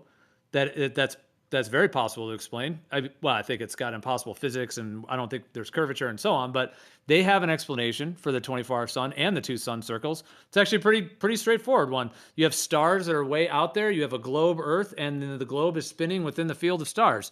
Causes two rotations. They have a pretty viable. If the other things were viable, like curvature and motion, all the other stuff, which are not, but they have an explanation. So it's obviously not impossible to explain on that front. Over a planar Earth, it is more complex to explain. And that's why most people, when they say what you're saying, would actually say, things like I was saying, like how are the physics working? Why is it moving? All of those factors. And then how it lays out over the ground with the map layout. So, I mean, that's usually what people would come to. But if you're just saying it's impossible, you don't want to hear any speculations, and that's just your point, you just think it's impossible, okay, well, Mark, you noted in the book, Bev just says it's impossible, and that's just your stance on it. Yeah, I've just pulled up the definition of explain. It says to make plain or comprehensible. Okay, so do you think the globe Earth theory, the mainstream, has an explanation for the two rotations and the star and the 24-hour sun motions with their tilting globe and all that? Do you think they have a comprehensible one? Right, listen to this again. You're going to be surprised at this, Joe. It's impossible to explain. All right, then let's just move on to someone more interesting. Yeah, let's do something more interesting. Yeah. This is just. I got a question. Prove me right. Right. Let's move on. Well, it's not impossible to explain on the globe model at all. So I just disagree. Tis globe is if you class tis globe as an explanation, then well, I guess you could say tis globe, right? Yeah. If I take the assumptions and I can you say that? If I just what's the word when you take something that's for granted, theoretical, like conceptual. If I take the conceptual idea of the globe Earth with the celestial sphere as they explain it, it's very possible to explain how the 24-hour sun works in the north and south and the star rotation. So Geo, it's why you should come over to the real globe, right? Because you can tis globe it, and Geo is saying, that it is a viable explanation for the counter-rotating sun circles and straight line, which is impossible to explain. But if you class tis globe as an explanation, then why couldn't tis globe it? I mean, you should always tis globe as soon as possible. My advice. And Geo's sort of going with it as well. If you class tis globe as an explanation for something that's impossible, then you can get away with saying tis globe. In fact, you might even be able to define tis globe to make it even more fitted, really. On their theorized globe model. Tis globe. Not impossible at all. So I can say tis globe. That is an acceptable explanation for the counter-rotating sun circles and the straight line. Oh. Yeah, that would be premise one to the conclusion, right? Given tis globe, or given that it's a globe, that would explain. I see. Yeah. Well, the explanation is not tis globe. That's not the explanation. The explanation is that the explanation is that we're on a spherically shaped model, which is tilted, they claim, and it's rotating, and then that's within a field of stars. So the explanation is not a tis globe, whatever that even means. The explanation is what I just said. Actually, it's the full layout and the physics and what they claim the physical cosmos is. And you think that explains, like, given, like, the fact that the sun makes counter-rotational circles above your head. Yes. Okay. It explains it in their model, yes. What are you saying, Galatrax? I think the meme "tis globe" means given that it's a globe and all the entailments of the so-called globe model.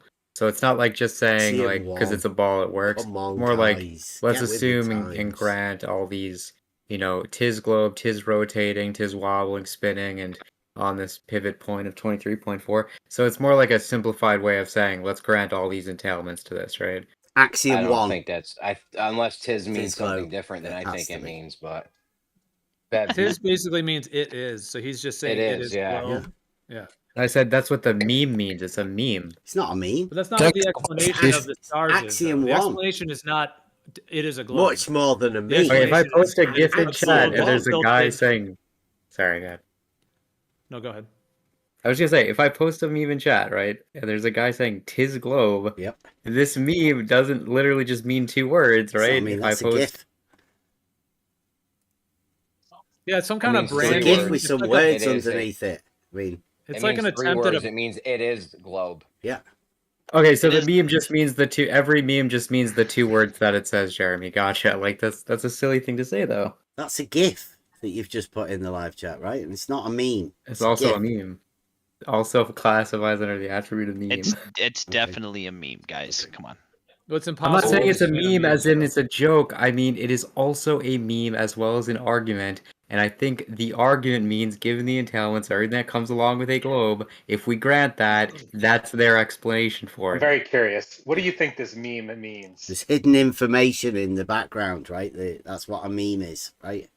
It means more than just tis globe, right? So what is the extra meaning? Look, when we're done with this, That's what I just said. I just explained the extra meaning. Tis globe. All the entailments for the globe would have to be true, I guess. The perfect explanation for the counter-rotational sun circles. Tis globe. I wouldn't say it's perfect. You've sold it. It's got a lot of issues. Well, I can't think of a better explanation of something that's so it's impossible. not impossible now. All right. On that note, let me get in real quick. Bev, don't you have an argument for why level has? Isn't that right? Isn't that right?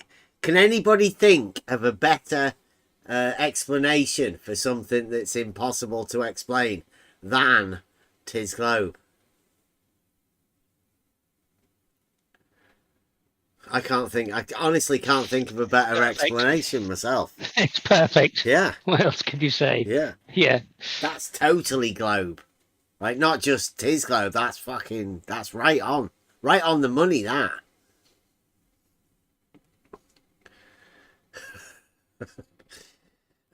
Right, so here we go. That's the curve on if Earth is spherical.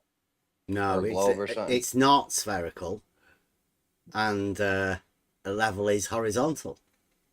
So I know, that's a but didn't you bit have an weird, argument that Jeremy. if we were on a globe, level would have to curve.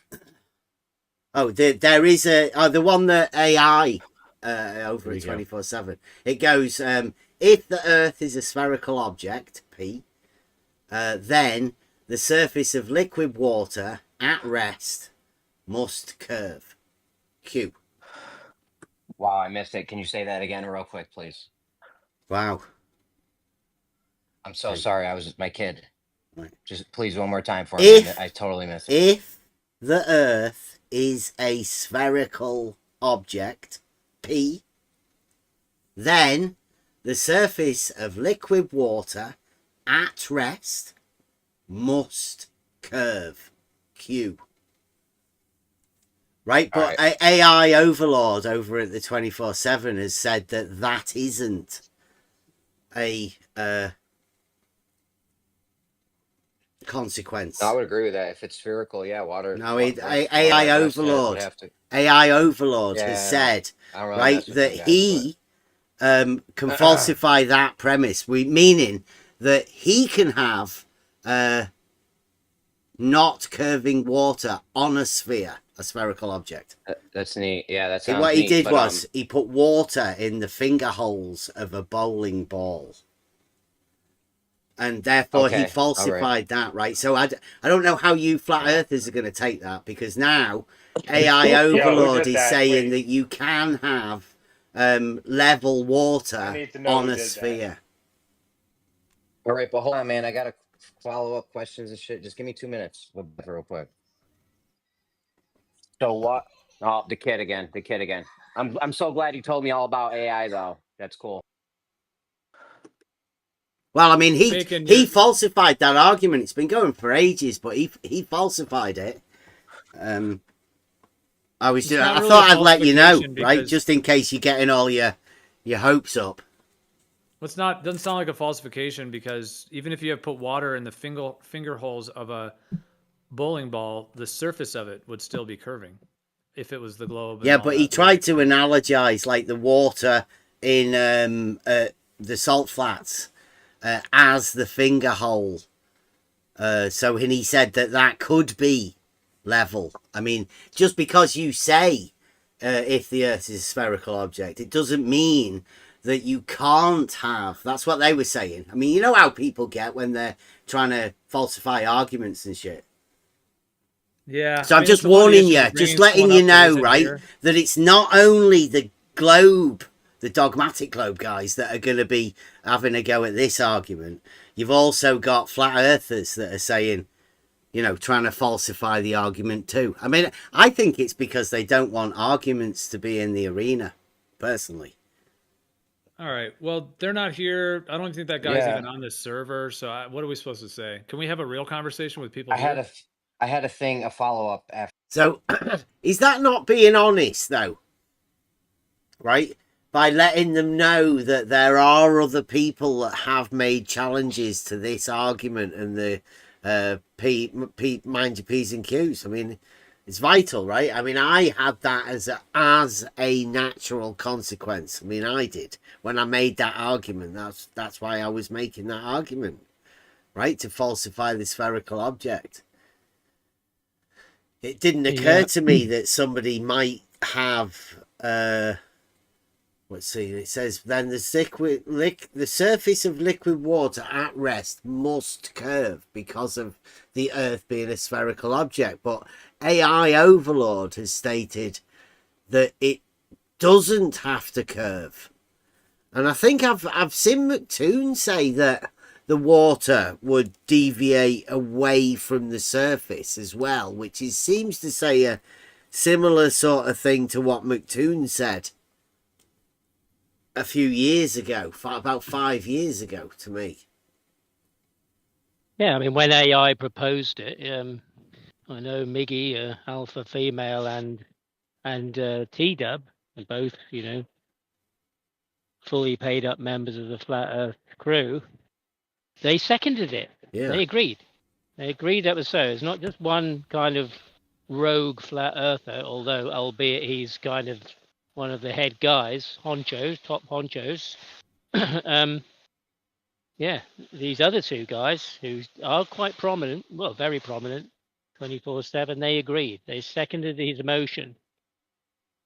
So, you know, I think it's fair, you know, that people understand this is the argument they have to take on. They're going to have to start talking about this themselves, you know, so be prepared. It's same as not being able to talk about the 69 miles and the 1 degree. You know, that'll be off the table. If you bring it up in any of those rooms, you will be scolded. But I mean, it is right? Like I know, because a wise sage once taught me that the most vital component of this argument is the relationship between the P and the Q, right? It's the one law that they tried to hide from us, right? Of reason and consequence. Like, you make sure that this P and Q follow each other. You have to. And that's what I was trying to say to them. But as we know, right, if you note those sort of things, you know, these fundamental laws of logic to someone who has an aversion to those sort of things, they have like this reaction to it. People should be aware of that, right? That you can have words and use words in a way as a magic spell. And this logical implication of P and Q, some people just have it as a natural ability, you know, to hit these points. I always used to say it was like I used to say it was you know, an ability for you to find like a mirror or whatever. But you know what it is? I think it's rhetoric. You have the ability to see this thing, you know, the most important part of whatever it be, and speak it out. And that's what's going on here, this relationship. If the Earth is a spherical object, then the surface of liquid water must curve. Must do. To follow the spherical object. But, you know, that's been challenged. There are people now that will challenge that statement. Flat earthers. Weird, I know. It was weird to me, you know, when I first came into this arena and started talking to people. I was amazed. But I was amazed at the fact that, you know, I didn't really know anything. All of this stuff was new. I'd never learned any of this sort of stuff. They said you were taught it in school.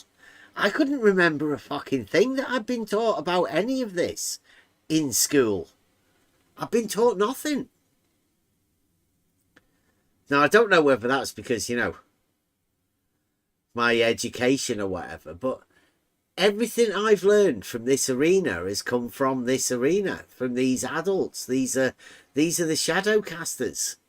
These are the people, but they don't seem to know anything. And that was really confusing to me, how they weren't able to answer any questions on anything. They just ended up shouting at you, calling you names or whatever. It's really strange. And that's where we are at the minute now. I've made arguments. This is an argument that I made. Inspired. This one. I'll dedicate this one to Emma. Because this one is inspired by the Black Swan, really. It was the simplified version of the Black Swan, where we did actually mind our P's and Q's. And didn't put any numbers in it or anything. But it is just an argument. Open for a discussion.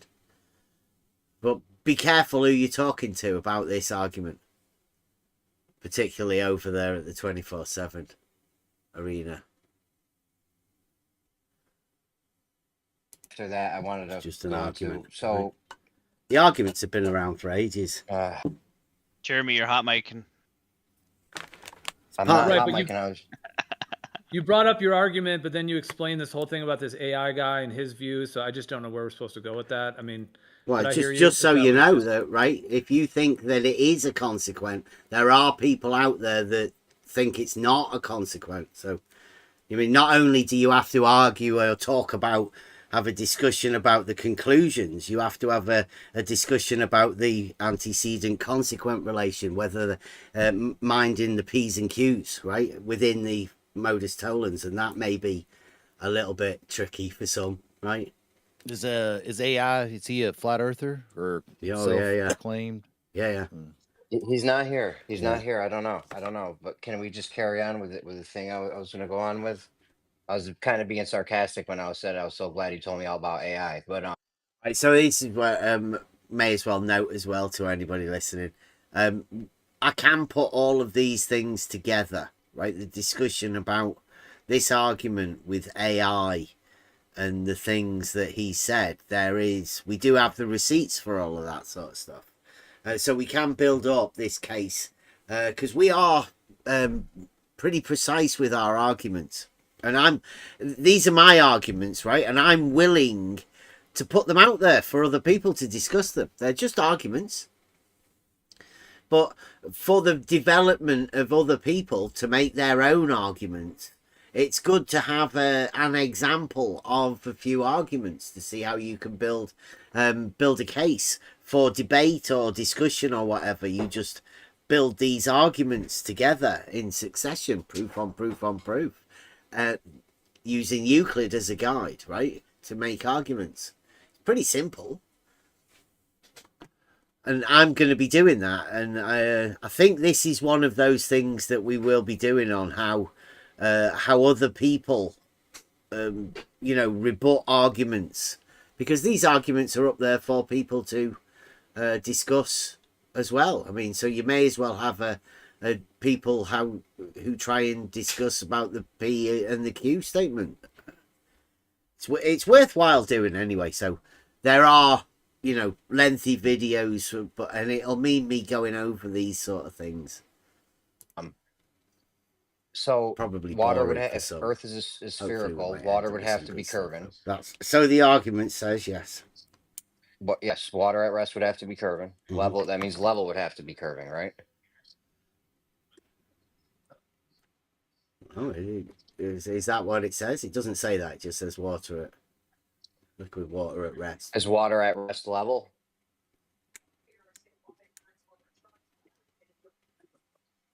Bev? No. Water at rest is just water at rest. Level? Bro, come on, Bev. What's your water level do? Oh, that's a tool. Yeah, what's it do? Is my water level at rest when I shake it up? It provides us equal points on the vertical datum. All right. Because when you make it at rest, it's all level, right? Sort of things. Not all of it, no. Well, not the top part. Yeah, just the top part, obviously. Yeah, they come to an equal point on the vertical datum. Which would be level, right? That's what we call level, yeah. So water at rest would be level. The surface of the tubes of the water in a water level provide... The surface of water, yeah. The surface of water at rest would be level then. Where those 2 points. Yeah. Because so if you added a third point, you're saying if you added a third point, it wouldn't be level? All around the tubes, all the way from one end to the other, right? The surface of the water. Yeah. See, I have to point out this as well. I'm talking about when I think of level, right? Because my understanding of level is a practical sense. I'm thinking of the tool and what the tool does in order to establish a level. So it would be through the crosshairs and the understanding of all points of an equal altitude or elevation, right? So the understanding that you're dealing with a level as being points, it is a practical sense. Now, I know that these flat earthers have this saying that water is level, but that doesn't actually mean anything in the same sense as a practical sense of knowing what a level is. So my understanding of a level is points of an equal altitude on the vertical datum. So 1 point is just a point on the vertical datum. Now you would establish that as your benchmark, and you would use that and the tool to make an other point of an equal elevation. Now that tool is called a level that does that. You can't just say water is level and expect to encompass all of that understanding of practical level. And I've been trying to tell that to flat earthers for, quite a number of years. But they won't listen because they've got it in their heads that when they say water is level, all of that stuff, that they've never really done the mathematical and logical implications to come to derive to a practical sense and understanding of what actually goes into it, right? They've encompassed all of that stuff that they don't actually know into a short statement about something. And it doesn't mean anything to anybody. But you can imagine it means whatever you want. Right? And the flat earthers already have. And to them, that's how the earth's flat, because of their understanding of what water is level means, perhaps. But that's not the earth. The water is separate from the earth to me. But not to flat earthers. They seem to join it together somehow. So me and the flat earthers have been at loggerheads, and it's normally been over words and the use of words, because my the way I construct my logical understanding is through the understanding of words. I've later since found that there are a few philosophers that may have thought similar things. So it's not strange, this idea of trying to be precise with the words that you use and to form arguments to sort of describe and explain the reality that you live in. Saying it's not the surface of water. Are you saying the surface of water isn't level? Sorry, are you saying the surface of water at rest isn't level? I'm saying the high points of the tubes of the tool, a water level, come to the same equal point on a vertical datum. Okay, we call that establishing a level. Okay, let's just put the water level aside for a second. Water at rest, the surface of it, is that level or not? The surface of it. The surface of water at rest, is that level? I wouldn't say so, no. So you think the surface of water at rest is not level? No, I didn't say that either. So you don't know? I said I don't know which surface you're talking about, Jeremy. The surface of water at rest. Yeah. Is that level or not? Or do you not know? No, it's definitely not. The surface of water at rest is not level. Absolutely. The surface of the water in a water level is all the way around the tubes, Jeremy. He's not saying that. He's saying any water at rest, bro. Yeah, I know, but it means nothing saying water at rest is level. It doesn't make any sense. Why would you throw out the tool, though? Like, why would you not want to talk about that? I don't get. We could talk about the tool. Okay, so we have water. We have the water level. If I were to add a third point in the middle, would all those 3 points be level? Yeah, equal elevation. Yes, on the vertical datum. Okay, they'd all be level. Yes. Okay, they'd all be level. Cool. If I added a fourth, they'd all be the same, point, equal on the vertical datum. That's what we call level. We know. We already did this. You're just repeating yourself for no reason. Yeah, but that's not the whole of the water, Jeremy. Okay, I understand that. Okay, I understand that. good. So we have 3 points. All those 3 points would be level. Yes. On the water level. Mm-hmm. Okay, and then we had a 5th, 6th, 7th, 8th point. They're still all level, right? Yeah. You have done this, right? You've got an 8-point water level, have you? Or we just theoretically doing this? I'm just trying to figure out where it becomes not level, or how you don't know that it's level. I didn't say that it's never. When have I ever stated that it's not level, Jeremy? I thought you just said that like 2 minutes ago. I didn't say it's not level. Close, dude. You just said that. Yeah, you just said it like 20 seconds ago. The water level is a tool for establishing a horizontal plane of reference. The surface of water is the outside part that touches all of the other parts. Now, you cannot make a blanket statement to say the surface of water at rest is level, can you?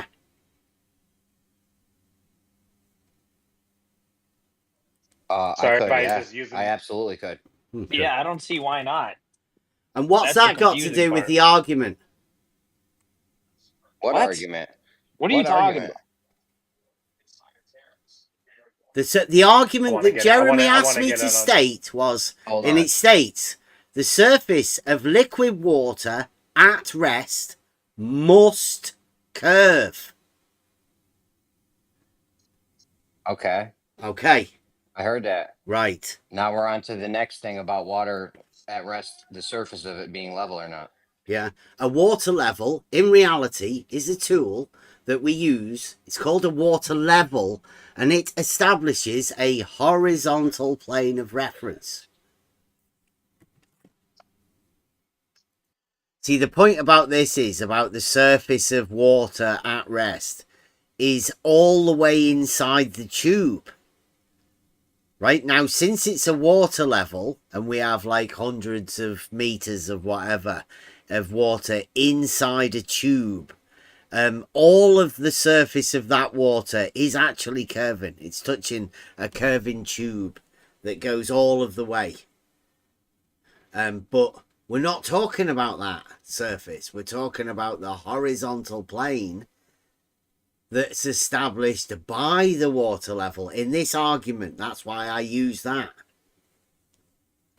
Because there is a surface of curving water in a water level.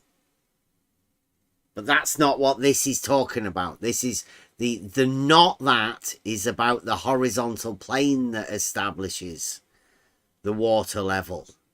That doesn't curve because it's a horizontal plane of reference. But that's just an argument, and sometimes people can't quite see, you know, the simpleness of simple arguments like this. These arguments were made as an example of a modus tollens, so you can examine the P and the Q, make sure they're valid, make sure the structure of the argument works, and whether you can comport it to your mind to make the argument fit, to take it on as your own argument. That's what the whole idea of this is. I mean, they are only arguments. It's just words. And you're playing with ideas in your head and using these arguments like a mathematical sort of statement to try and put ideas out there. That's the idea of the argument to me. Which is level, right? Yes, it's a water level, Jeremy. Okay. But the surface of water at rest, like if you had a big body of water, you would say the surface, you know, it's all still, it's all at rest, a giant body of water, you would say, you know, that's not level. I don't know. You don't know? No. What do you think At water what does? scale You does the don't properties know of water water change? finds its own level? You don't know water at rest finds its level? I know a water level is a tool for establishing a horizontal plane of reference. Dude, you're like a bad broken record. You're like a what bad about broken record. Let's use a practical example. How about a bathtub? Is that water? Is that surface of that water level when it's at rest? I remember this. I was trying to make It's a a brew in bathtub. the background. Come on, Bev. Bathtub. They do realize that if the Bev, you bathtub there, isn't Bev? level, Hello? that the water's gonna flow, right? Or do they not realize that? Well, it's just a bathtub. I mean, like, I'm trying to talk about a tool, right, that you can use. They want to talk about a bathtub. Yeah, that actually does. It has a job, right, establishing a horizontal plane of reference to like some ridiculous accuracies. Like these are some of the most accurate tools you can use. Are these water levels? 1 to 50 million. And they want to jump on bathtubs or bodies of water and lakes and boats. It's weird, but you know, like these, it is 2025, and these are flat earthers that we're talking to. I mean, they've only been talking like this for years. They've got like 24/7 chat rooms that these people have been sat in for years. I know because I've been sat in this Discord for years doing that myself. I've just been talking to people that come in. And so I know that certain people can do this, but these ones, there's regularly 20, 30 people sat in these rooms talking about this stuff. But, I mean, they've got nowhere. They've not formulated any arguments or anything. I've made a geometry, a non-Euclidean geometry. messing about, but you know, it's official. It's the most non-Euclidean geometry there is. I'll stand by that. I don't know why it's difficult for him to say that, because the water level. I don't even know why you're uses the fucking surface asking of me. the water to establish what level is and what horizontal is. That's what the water level does in the tube. Geo here, It's the whole point is that the surface is what establishes that point. So if whether you have it in a tube or in a bathtub or a lake or anything, it's all level. Well, why wouldn't you just say that? Because I've already said a water level is a tool for establishing a horizontal plane of reference. Just stop. Why are you guys I filling regret baths? I'm getting lakes. What are you talking about? If you want to find a horizontal plane, right, the water level is the most accurate tool you could possibly have. Why do you need a bath?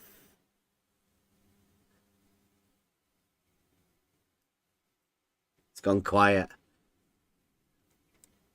This is definitely a problem. Because they've got no answer. No, it's not, because AI Overlord, like I said, he's been able to put horizontal plane water on a sphere. So it's the same for everyone, really. I mean, he's basically took that, whatever Jeremy was saying, off the flat earthers and handed it to the dogmatic globe guys.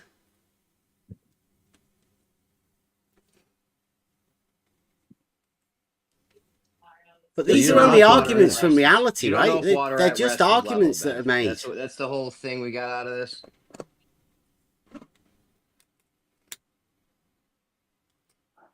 You hear me, Bev? I think we talked at the same time. I'm pretty sure you said it's the same thing. Like it would be the same on either a sphere or a flat surface. Like because you could fill a bowling ball holes with water and have level That's water what AI on a said. sphere. But like I've said, there's only one reality, and in reality, you can prove that a water level is a tool for establishing a horizontal plane of reference. That's what I've been saying for ages. Like this proof of it. Are you glitching out? I know you've been saying it for ages. You said it about 7 times today. Mm-hmm. Yeah, I know. We did a test. We did the Realising Euclid test. But in a straight line within a plane, right? Proving it. You made a straight line and then a level reference and compared them, or what did you do? We did the Realising Euclid test to prove that a straight line lies within a plane.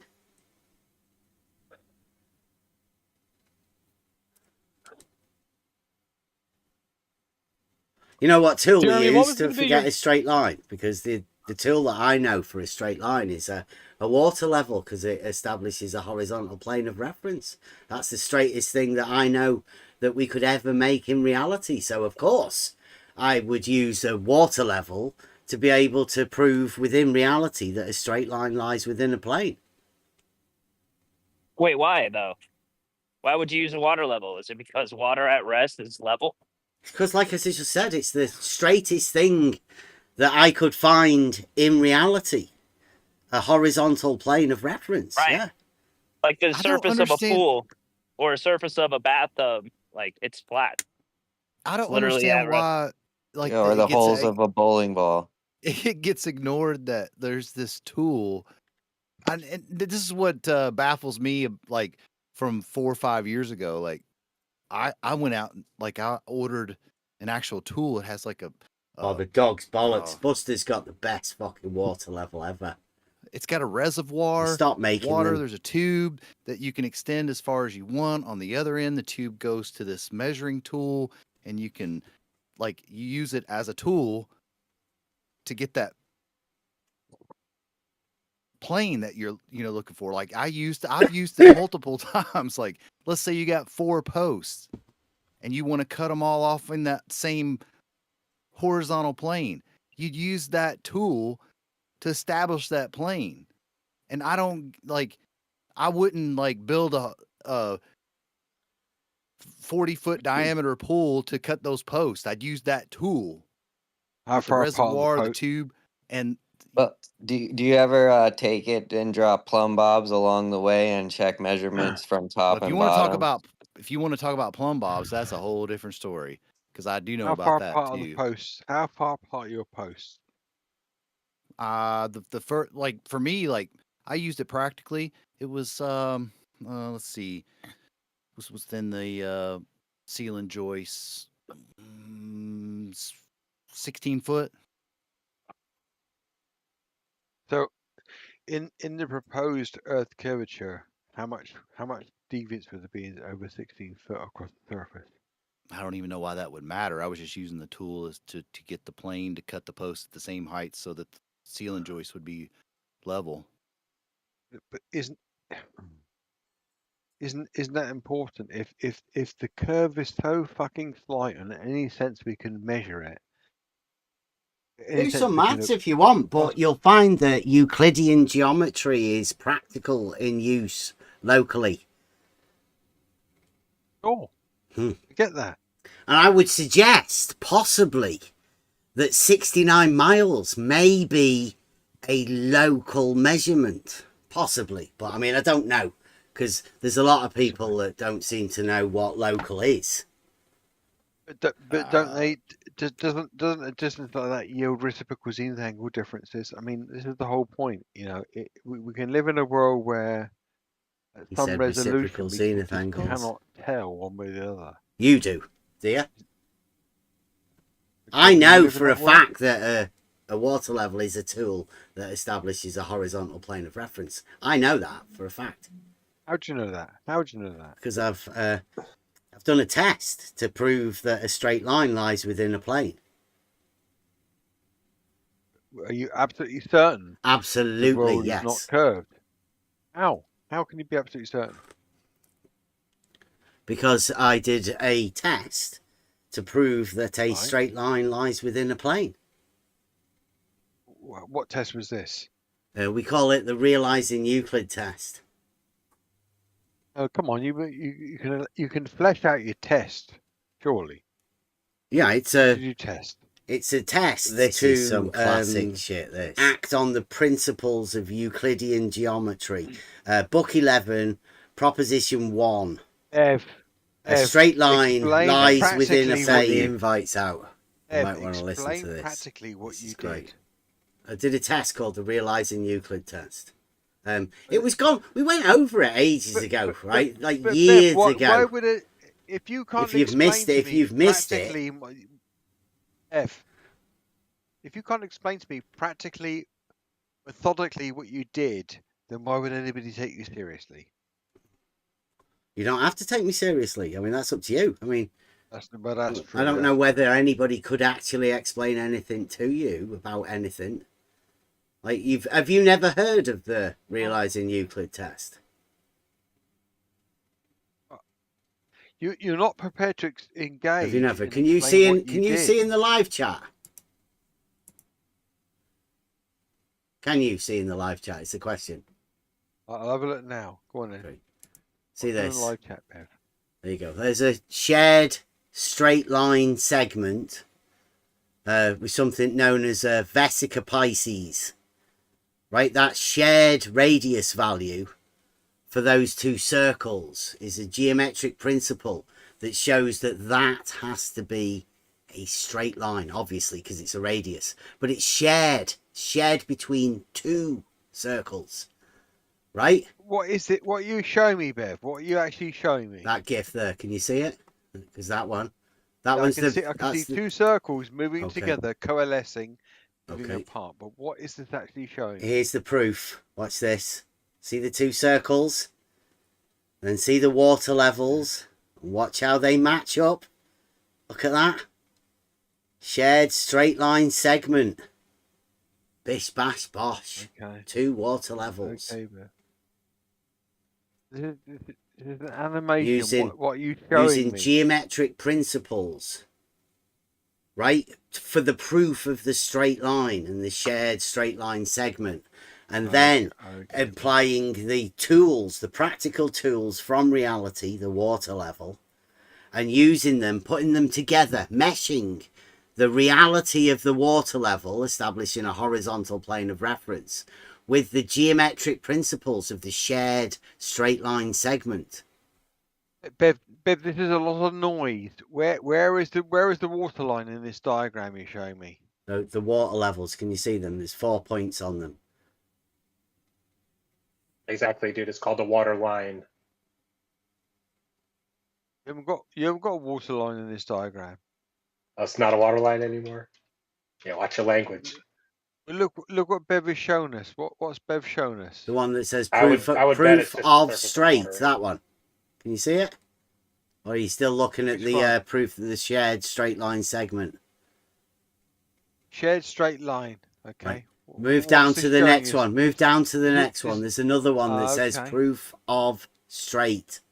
And it shows you that you use the shared straight line segment as the principle to show that the straight line lies within the plane.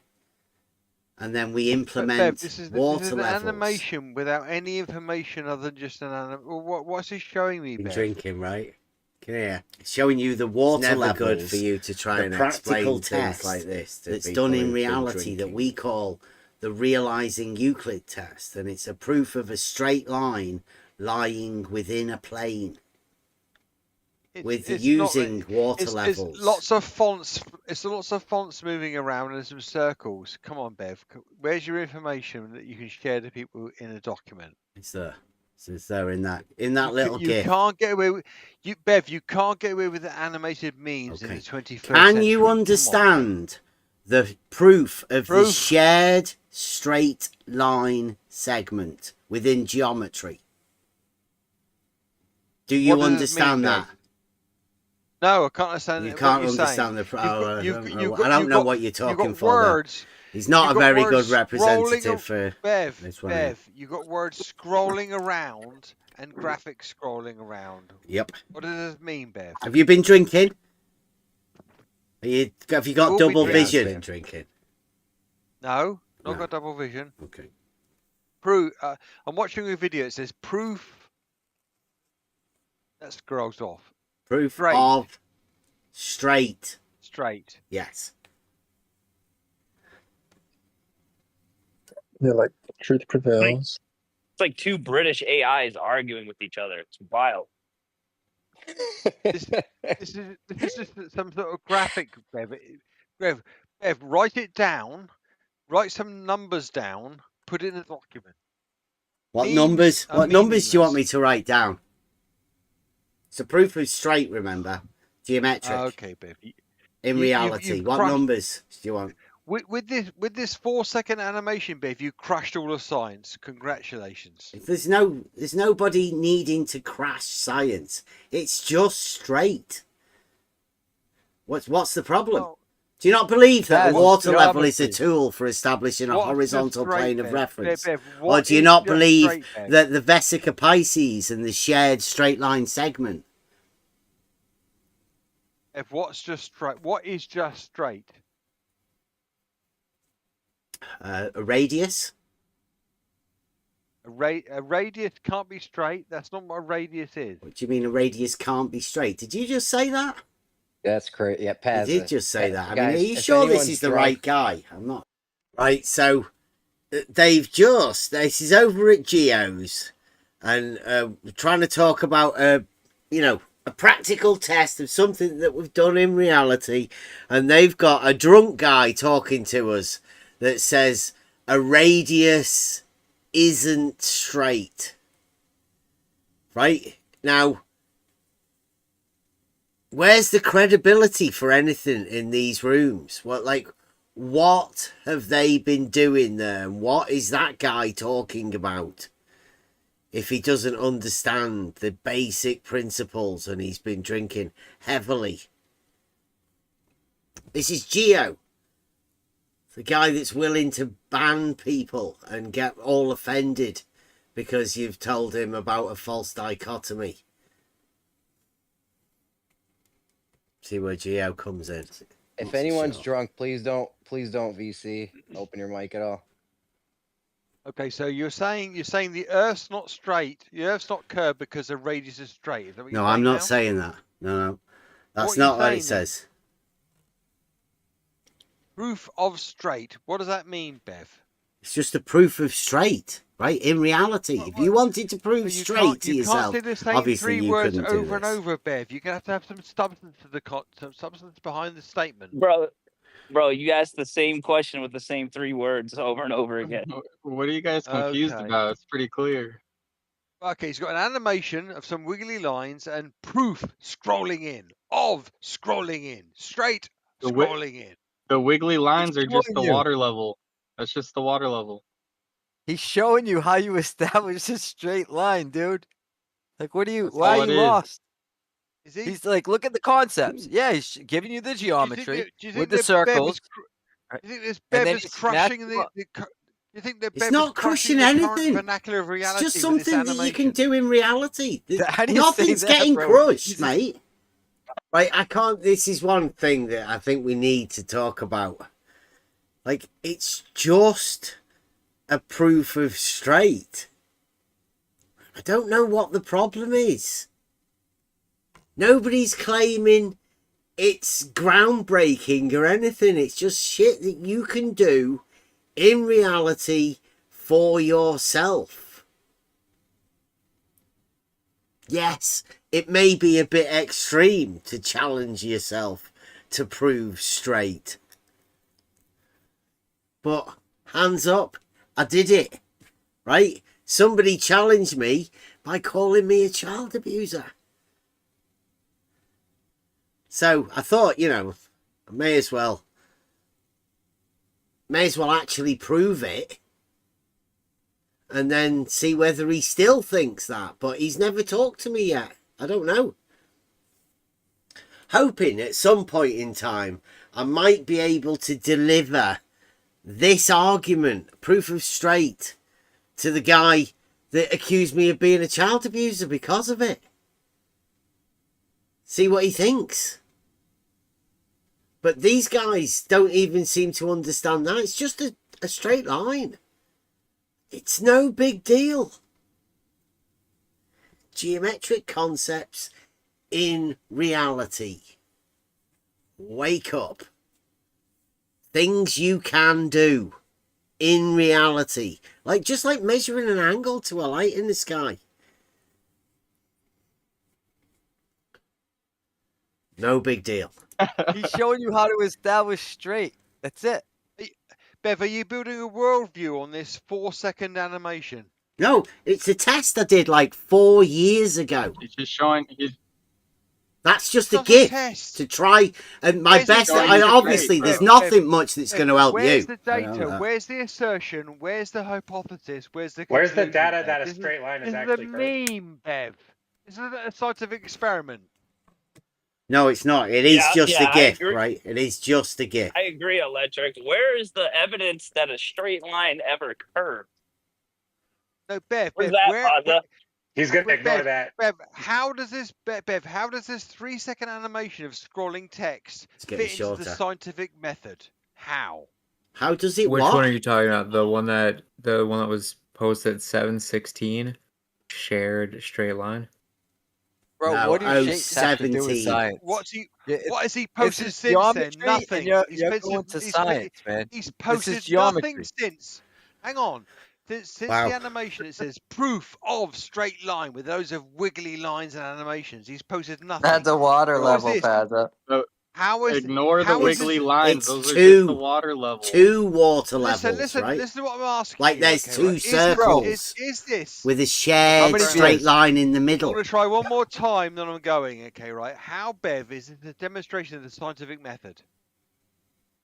It's showing, right, the relationship between the 2 circles, right, having a shared straight line, a similar radius, and then it's placing water levels in the places of those circles, and then it's bringing them together to show there's a shared straight line within the water levels as well.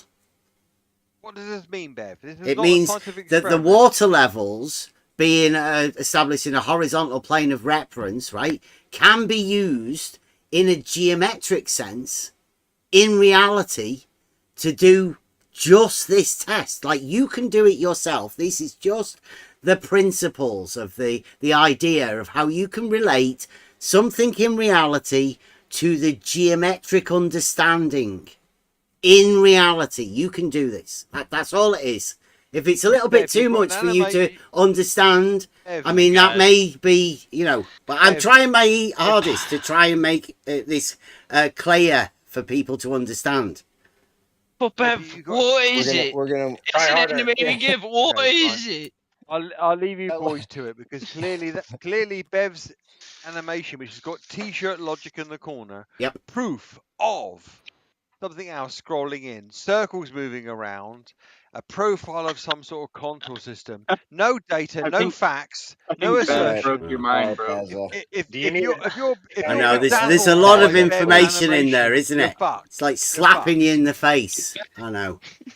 Yeah, I figured it out, Bev. I just posted 2 things in chat. You see what I posted? Go for it. What have you got? Okay, you got your levels of water. Pazza, the GIF is just alluding to something in reality. Just go to a body of water and look at it. Hey, you better get all those squiggly lines out of there before Pazza breaks. But can I ask anybody in here honestly? Bev posted an animation. It's 17 minutes past the hour. It says proof of. There's circles moving around. There's contours. T-shirt logic in the corner. Yep. What is this thing? Shout out T-shirt logic. It's how you establish. Well, I like when he said that you Vesica can get Pisces. I straight. mean, I think if there's some. I like when he said Vesica Pisces. Is there a Vesica Pisces in a thing? That's a cool little thing. Is there something cool about that, or what Vesica Pisces? You think you're gonna conquer the world? Let me ask you. Animation. Let me ask you. If you were trying to establish a straight line, what would you do? Would you use one of the methods in that GIF? Maybe. What's in the GIF? There's nothing in the GIF. There's just a lot of. It is the geometric proof of a shared straight line segment. I think. Right. Pause to be honest with us. Are you a little? You had a couple beers. Be honest. It's okay. Sure, but what I'm saying, I've had a lot of beers every night, but clearly Bev's thing that says proof of straight doesn't prove anything, does it? Blown your mind, hasn't it? Yo, Pazza, do you think the Earth could be flat? The Earth could be flat. It doesn't make the Earth flat, right? A water level being a tool that establishes a horizontal plane of reference is one of the methods we use to measure the Earth not being flat. But Bev thinks that the Earth's not. I've heard Bev say the Earth is non-Euclidean. Where does that leave you? See, Pazza, the issue is that the water level is a tool. It establishes a horizontal plane of reference. I get it. No, I totally get it. The thing is, though, Bev, doesn't your argument about the grid squares they laid over England, doesn't that tell us that they are doing Euclidean geometry on Earth? Doesn't what tell us what? The grid squares they laid the whole UK or Britain or England or whatever kind of weird thing you guys got going on there with your countries. Okay. They laid it all out in grid squares. Don't you have northings and eastings in America on your maps? Hold on. Doesn't the... Hold on. Why are you asking me a question? Because we have grid squares, and if you have northings and eastings, then you have grid squares too. Imagine that. Yes, we have them in America. They did it all over the. Hold on, Pazza. So it's got nothing to do with me then. Over the place. They did them all over the place, but didn't you used to use the argument of the map they made of England and how they did all Euclidean geometry with it? No, I used to say that we do have grid reference things for the map of England. Yeah. But so do you in America. You have northings and eastings. I know. Yeah. I know, Bev. I know. But so have you never used the fact that you have northings and eastings and a grid reference system whenever you've any of your maps? I would. Yes, I've used it, and I would say that we're doing Euclidean geometry on Earth. Earth is Euclidean. You can't do that on non-Euclidean because you couldn't do grid squares. Yeah, locally Euclidean. It has to be used, right? You couldn't do grid squares. Yeah. Yeah, you can't get out of it. I thought you were just locally. saying you wasn't Euclidean or something. No, it's got to be locally. You have to use Euclidean geometry, right? What's local? How far is local? Local's where You you gotta are. dig out a Obviously. square on the globe. Hold on, man. How far is local? 10 feet, 10 miles, 100 miles, 1,000? It's identical to the geometry used on the top of the ball geometry, right? Bev, how far is local? It's local. How far is that? How big What do you mean, is how that area? far? Local's where local is where you are, Jeremy. Hold on, guys, hold on, Pazza. How big is that area? Pazza. How big, Bev? How big is the area of local? Of locals? Local's where you are, Jeremy. So just where my feet are on the ground, or is it like a radius around me? Like where's your local, Jeremy? Where to you? What is local to you? Because I'm telling you, local is where you are, right? Where vertical and horizontal are perpendicular. That's where local is. Is that a good enough answer for you? No, I still don't get it. Is it at one point? Is that the area where my feet are touching the ground, the area of my body, the area of my house? I mean, they did it with your whole country, so it's obviously bigger than just. It's obviously bigger than just that one point. Yeah. Jeremy, he told you local's where you are, Jeremy. This is your man. This isn't my man. This isn't my man. This is the king of not flat Earth. This isn't my man. Yeah, exactly. Yeah, definitely not flat. Jeremy, when they did the grid, they were there locally. Yeah, the measurements they make were local measurements, right? Whenever they were making a measurement, like if they were on the top of the mountain at the trig point, they measured an angle. Angle was local to where they are, right? That's where they measured the angle. And they did Euclidean geometry of all of England. Well, angles are Euclidean, right? And they did Euclidean geometry on all of England. But you said it was local. Yeah. You said it was local. Local, so local yeah. is Every bit of it was local. Local is at least as big as all of England? I don't know. Local's where I am, right? To me, my local's where I am, Jeremy. Loco is this conversation. Yeah, I know. They did it, and they did it triggered. covering all of. They did it cut Bev. They did it covering all of England. You said you can only do it locally. Yeah. Yeah, but they did it covering all of England. That seems more than local to me. Yeah, local's where vertical and horizontal are perpendicular. I know, but it's more than that area because they did it in all of England. The whole area of England has to be local because that's also where north, south, Bev, east, I'm and in the west middle are of a sentence, perpendicular. Bev. This is very rude, Bev. Very rude. Very rude. Make sure you don't ask me what local is after you've finished your little speech. Jeremy, can you I don't have remind a me little again? speech, and you're what? Pazza, please, dude. Just don't. I haven't said nothing for 10 minutes. What the fuck are you talking about? Yeah, you've lost your sense of time as well, mate. It's been 2 minutes of you two talking. I haven't said a thing.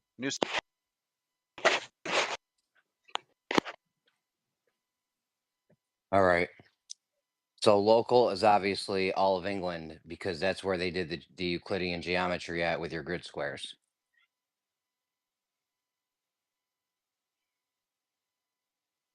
It's where vertical and horizontal are perpendicular, or the top of the ball, if you want to take it that way. Same thing. Yeah, so all of England, right? That's all of England you just described because that's where they did the Euclidean geometry at, right?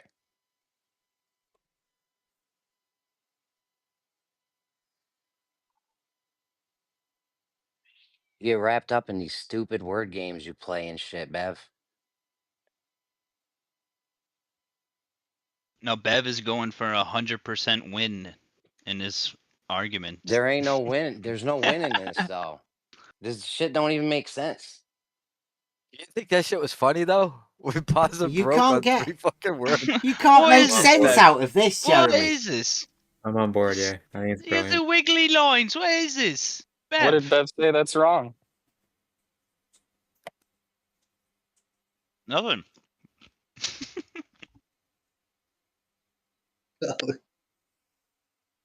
Don't pull a posit, Jeremy.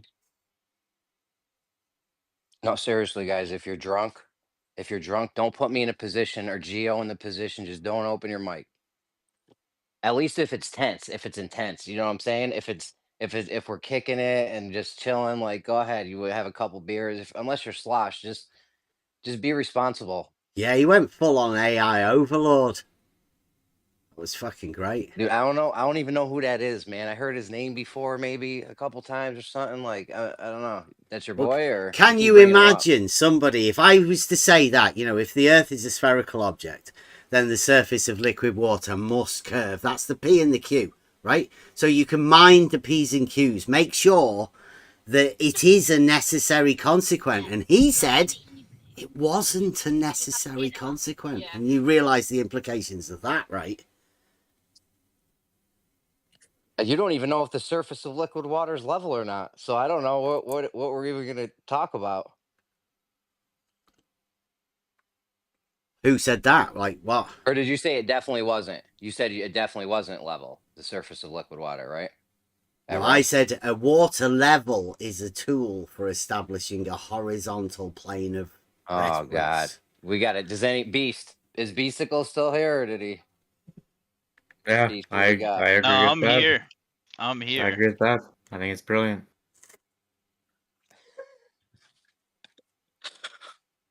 What's up?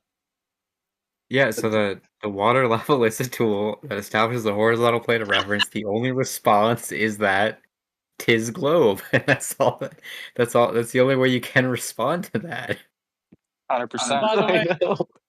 By the way, It's such Bev, a powerful rhetorical argument. Bev, you debunk your own thing because you know how you say it's not flat because of elevation changes? Well, you debunk your own argument when you say if the Earth is a spherical object, boom, debunked because it has elevation changes. And it can't be spherical if it has elevation changes.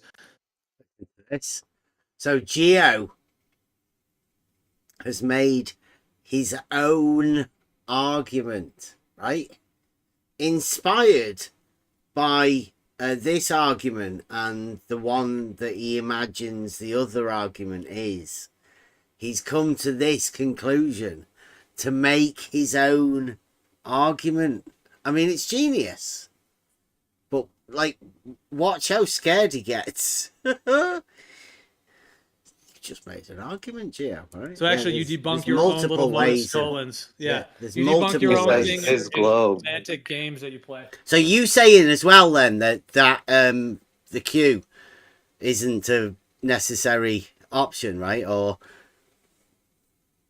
no, are you saying you just have another way to falsify the spherical object? I mean, everybody has a way of falsifying the sphere, right? But you're saying that you have another way of falsifying the spherical object by putting mountains on it, right? I'm specifically saying that when you make the argument that it can't be flat because of elevation changes, all I'm saying is that when you use this argument, you say if the Earth is a spherical object, well, spheres don't have mountains on them. Yeah, exactly. An actual sphere is a perfect one. sphere. So I'm just saying you kind of debunk your own thing within your own semantical thing that you do with that. That's all I'm saying. mean, you could say he thinks that's debunking an argument by making a different argument. For some reason, I don't understand. I mean, this is Geo, right? Who's obviously going to expose himself as being, playing a game between two different models. But he thinks you debunk an argument by making another argument or something. I'm unsure as to what exactly he's doing here or what he's trying to portray to everybody else. That he can falsify an argument or something, but maybe it needs to be looked into. Do that, right? You could make another couple of arguments for the false dichotomy and say that mountains are on flat and mountains are on spherical objects too. That falsifies both of them. I feel like it's another way of doing the false dichotomy. Bev, why are you choking Mountains me? are the key. Who'd have thought it? Yeah, I'm not trying to assert anything. I'm just saying if you go off that same logic, I'm just but sounds like you agree that it would make that yeah. I mean, if you can falsify it one way, there's a chance that you can falsify it many ways, right?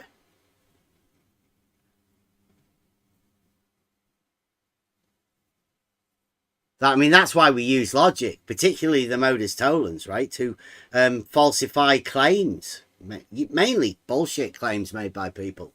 Then you make a modus tollens to falsify that claim that somebody's made.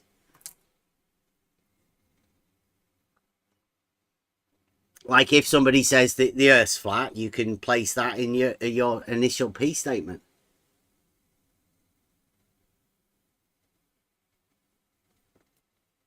Well, if you're being hyper specific with what words mean, then it cannot be flat and it cannot be spherical. It cannot be a sphere. Yeah, we know it's not a sphere, right? Cannot be. It would have to be, you know, like polished. We can barely make a sphere conceptually, right? You can make one with a program, but there's a dude who made a sphere. And it's like it's close to a sphere, but it's not a sphere. What is a sphere? It's a 3D circle. Yeah, but I don't have any issue with the idea that there's mountains on a sphere. I mean, in terms of the way they call the globe a sphere, yeah, it's technically they say it's oblate, has mountains and elevation changes, but I don't feel any need to. Yeah, I mean, you don't want to be falsifying the sphere with a mountain, do you? Never. I would never want that attached with my reputation. No, never.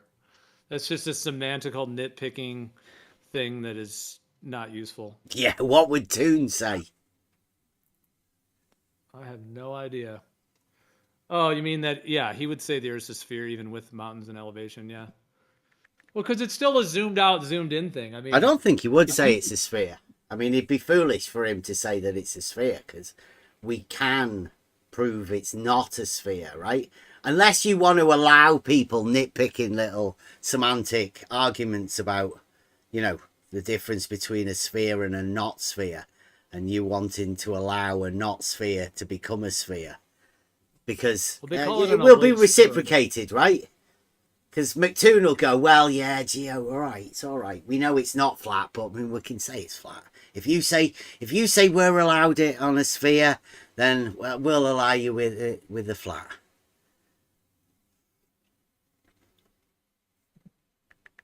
Sort of a mutual beneficial situation where you can other than you bringing up the mountains or whatever, you're like the only one who does that because elevation changes is what I say, Geo, right?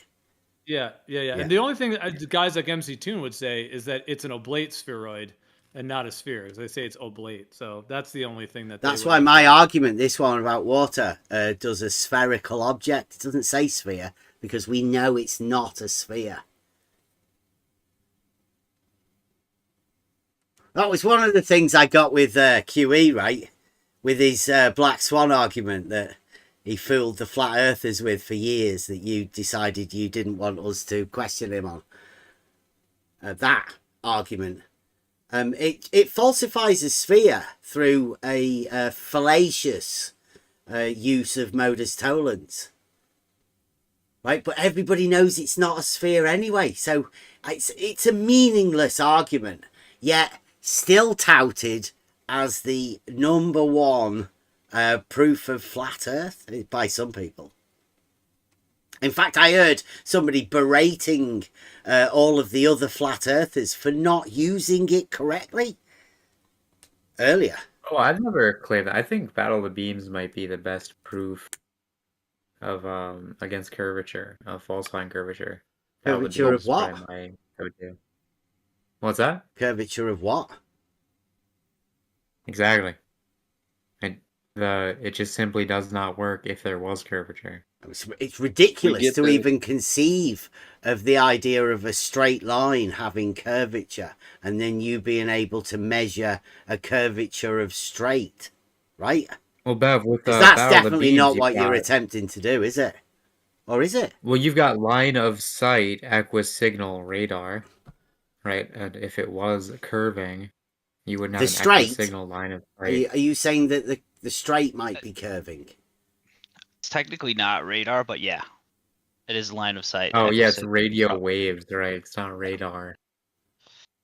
Okay, so what is it that you're saying that might be curving, or that you can't measure curving? Is it straight? That's my point. Yeah. So, well, I mean, that's obvious. There's no curve to straight. But I don't think when people say that, you know, when they say they can't measure curve, I mean, do they actually mean that they can't measure a curvature of straight? You're mishearing me. If that's what they mean. If there was any type of downward slope, then this thing wouldn't work. But there is like we've said that requires you can actually measure a slope, right? In reality, you can see curves; they do exist. So when people say that there is no curve to be measured, like Geo said earlier, if you could falsify whether or not slope can be somewhere, you're left with what's left. Right?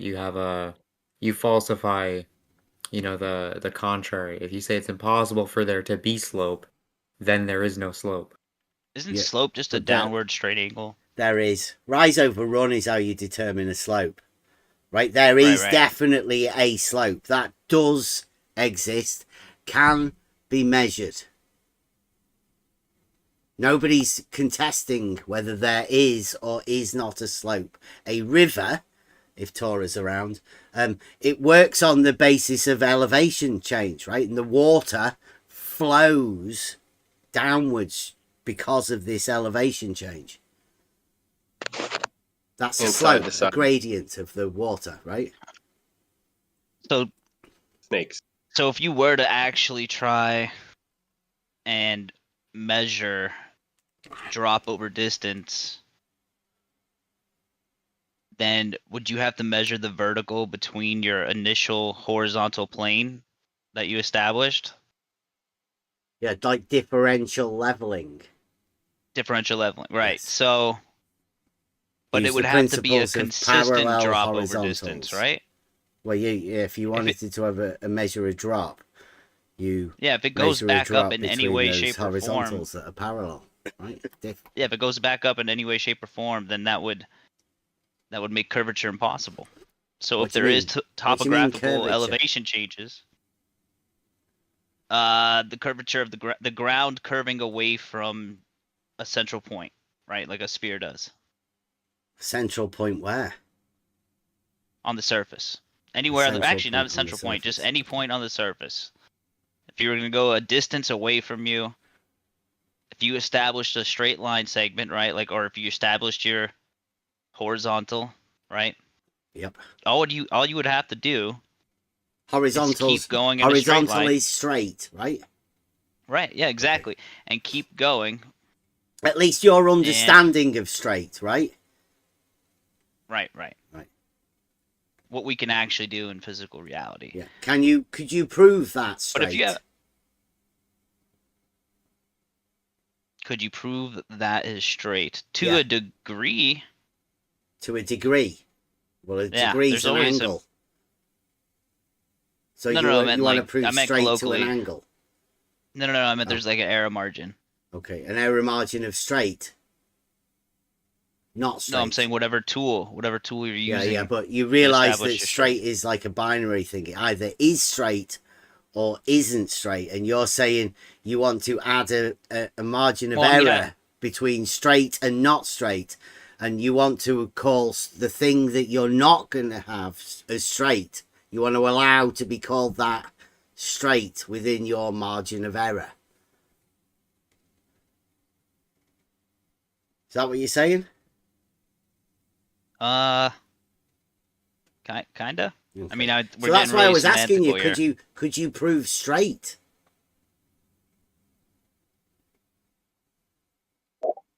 It's semantical to a point, right? Because locally it'll be straight to you, but over a distance, it's gonna,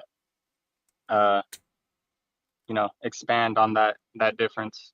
Expand on straight. What happens when you expand on straight? No, on not straight. On not straight. Bev, real quick, Bev, you said a river would be sloping, or a flowing body of water, there would be slope to it, right? Yeah, elevation change. Yeah, that's how. What if it wasn't work. flowing? What if it wasn't flowing? Would there be slope? Oh, it wouldn't be a river. I know, but what if there was like a canal shaped like Just a a river? lake. But Let's say lake. Let's say it was just a river. Canals don't Let's say it flow, was right? Unless you alter the water in the locks. Then there's transfer of water. But if there's no transfer of water, there's no flow. And would there be slope? I wouldn't say so, no, Jeremy. Because So the slope it'd be level? implies flow, and there's no flow So it'd in a be canal. level then, right? If there's no slope, would it be level? Yeah, it would be a level body of water, yes. What the fuck? Dude, we just went through this like 5 minutes ago. You told me it wouldn't be level, or you didn't know if it was level or Can something. you see the thing with all of the You just wrecked squiggles that yourself from says like 10 minutes ago. Jeremy? Can you see You the know that GIF? you wrecked yourself from 10 Can you minutes see ago? the GIF, Jeremy? The top half of that GIF with the squiggles and the lines. That's an elevation profile of a canal system that goes across the UK. Also, I mean, to be clear, you asked them two different questions. One is if it's level, right? And the other one is, do you know if it's level? They told me earlier you didn't know if the surface of water at rest was level. And That's a now we different have this. question, Ben. Now we have the river being.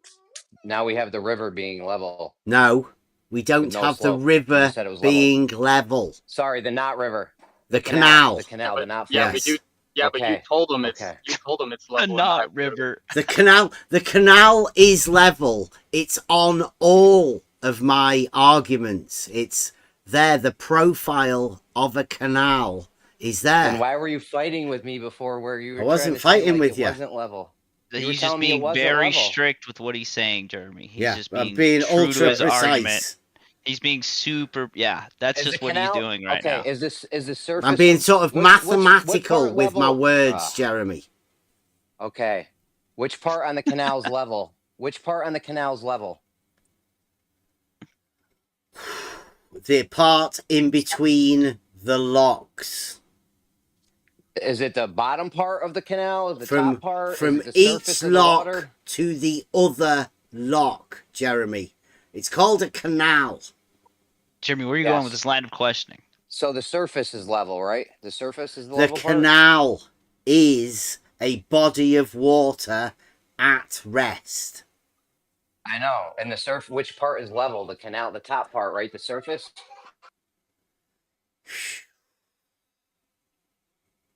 Yes. Which part's level, Bev? Yes, Jeremy, the Yeah, canal, for fuck's sake. Okay, weren't you the just bit that telling the me- boats weren't- float on? Weren't you just telling me 20 minutes ago? Fuck's sake.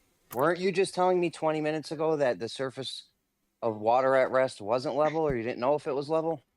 Jeremy, they're two different questions. What?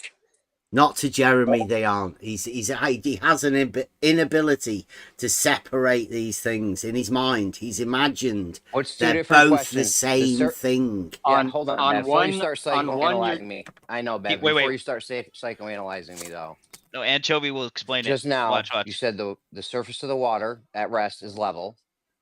But earlier, you were okay, so the surface of water at rest is level. Because I feel like earlier you were disagreeing In with that. a you didn't know or canal something.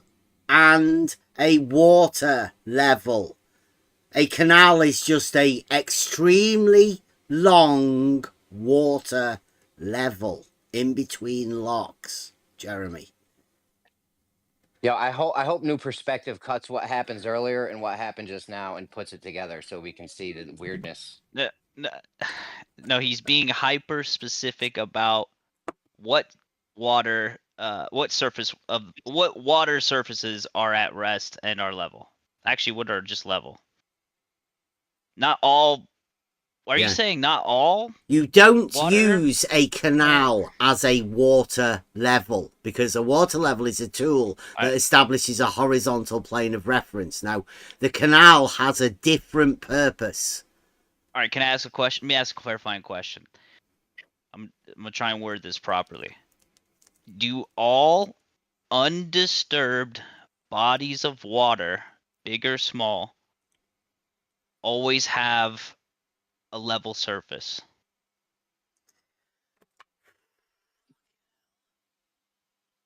right? You know about the curvature of the bit at the edge of the water, right? The bit that causes the capillary action. The curve. What do you call it? The meniscus. Yeah, the meniscus. The way it curves up at the edge. Surface tension. Right, okay. Now, do you call that level? Or do you just take the actual surface that you can put a needle on, right, and use an equal point from each point of it, right? Or do you class the whole of the surface? Because if you put it in a smaller tube, then that's nearly your concave surface. Now, do you call that level? Because I don't. I say level is equal points on the vertical datum. Let's talk about salt flats. Okay. So that's your only specific claim to level. Well, other than the fact that I sort of feel guilty for saying that level is a straight line on a horizontal plane, because I think I might have brought that into this arena. Don't think it was around before I brought it in. But I mean, I only brought it in because it was thrice straight. Now, since then, I've learned that a lot of people don't know what straight is. Bev, if you were to take those datums, those vertical datums, I'm just curious, and drop plumb bobs and extend a line so that way it's perpendicular to that line, would those converge or would those be parallel? I wouldn't know. Bev, can I ask you the same question, but in a more precise fashion? Because What is I don't Peter? think these guys... All right, now this was a turn up for the books. This is Peter. He used to call himself Peter the Great or Peter the Globe Prover. He had a team called Troll Team 6, and he was very influential over at 24/7, drawing a load of drama on what he was going to do to me or whatever.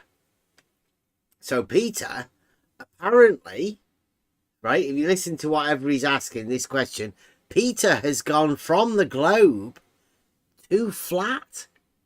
When all of the flat earthers are leaving, Peter, the ex-globe prover, this guy that's about to talk, he has gone to the flat earth. I only just found that out earlier today. So this Peter the globe prover, is now Peter the flat earther. Let's see what he's got to say. I hope Peter's listening. You listening, Peter, on Twitter? Shout out to anybody listening on Twitter. Share it. Share the show. Hey, well done, Peter. Are you live at the minute? Yeah, you are live at the minute. You guys appreciate Welcome, the level of precision. Welcome, Twitter people. Thank you. So let me rephrase the same question. If we take a very large body of water, You should have given us a shout out on Twitter. I'd have come over there, Peter. okay, and we eliminate the edges.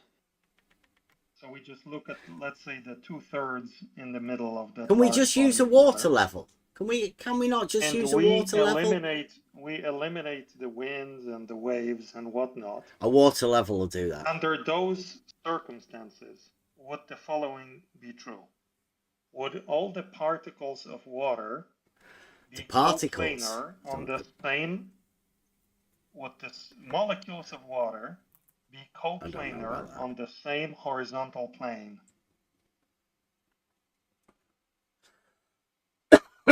Under those circumstances, eliminating the edges, eliminating any sort of waves and disruptions, would all the molecules of water be coplanar on the same horizontal plane to within 10 centimeters? If there was 10 centimeters of water, then yeah. No, there's a lot much more. As long as there was no more than 10 centimeters of water, no, I would say there's yes. Way more. there's 10 meters of water. Okay, and you're asking And us the bottom- whether the molecules at the bottom would be coplanar with the molecules at the top. No, Are you? the Is that what top. you're asking? No. No. No, that's not what I'm asking at all. So let me not describe all the of the situation molecules would be coplanar with other molecules, right? But that's not what I'm asking. Yeah. So okay. Not within 10 let's, centimeters. Where are we going with So this? let me I don't rephrase know. this. Well, we're trying to get an answer from Bev, which is not an easy task. Yeah, but your question is so weird. Yeah. Well, I think we've already established, Peter, that it is provable that a water level is a tool for establishing a horizontal plane of reference. So I don't know whether you can imply that into whatever your question is, right? Then to this one next, particularly, right? So let's get an answer. To just the use a previous water question, level, but- right? Instead of large bodies of could, water, but you don't let's- need to. Well, let's see how nature. Let's make what it we more think about specific, nature, not right? With human the creation. tool that's Yeah, actually let's designed make it for more doing that. specific. Let me make it more specific. If we find a large naturally made body of water, let's say 10 kilometers long, Let's say 69 miles. 100 Do meters you reckon we deep. could do 69 miles? Would that be a 100 distance of 69 miles? And would we be able to Why are you measure interrupting an angle at me? hold either on. end of it? Hold on, Bev. He's trying to finish this long question, so let him finish Right, it. it's okay. Let me finish. Yeah, I'm trying to get more So, use out of a it. I know you know natural- it's going to be natural- boring. A natural body of water, 10 kilometers in size, let's say 10 meters deep. Now, we ignore the edges, because like you said, all sorts of things happen on the edges. So we only take the 7 kilometers in the middle. And would all the molecules at the top of that body of water be coplanar on the same horizontal plane? I don't know, Peter. Within 10 I centimeters don't, tolerance, Peter, let's say. I don't know. Okay, It's this thank you. quite simple answer, yeah. I All mean, right, you should test it and then come back with some results, I would say. Thank you. What? Good idea, though, Peter. Oh, this got weird. What do you reckon about the 69 miles, Peter, and the 1 degree change? Do you reckon that's something that we could do, right? Because that's 69 miles. Would that be straight? Would that be a straight 69? Or can we not say that because people like Nathan Oakley say that, you know, if it's a straight measurement, then it's a flat earth. Is that something that we all go along with? He thinks the 69 miles per degree proves his globe or proves the real globe or whatever. No, I'm just saying it's something we can do in reality, right? It wouldn't prove anything. It's just it would, in fact, it would prove that we can actually do things in reality and confirm stuff for ourselves, right? Doesn't that not work for FE in the southern hemisphere? Oh yeah, people in the southern hemisphere, screw you. Sorry guys, you can't do this. This Specifically is going north only, yeah. Like horizontally, it's no longer. I mean, in reality, it is 60 whatever per miles per degree. But on FE, it's not consistent as you go south of the equator. It's not.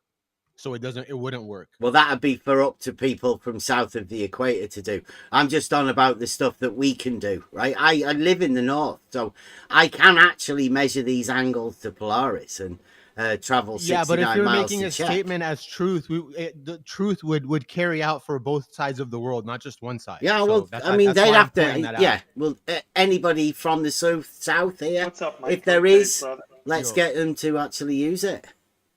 You know, Oh, like it is get what them it to is. do it. What would they use in order to check this? People on the south, particularly the flat earthers, right? I'm more interested to know about that. What would the flat earthers who live south of the equator do? Would they make bigger circles, or would they continue to, you know, mirror the north and get back to a little circle again? Bigger. It is what it is. Keep getting bigger, you reckon, We'll never know. for the flat earthers? You just use Sigma Octantis, same way they do on their globe idea. That's true. Yeah, well, that wouldn't that make the speed of the sun on that massive circle?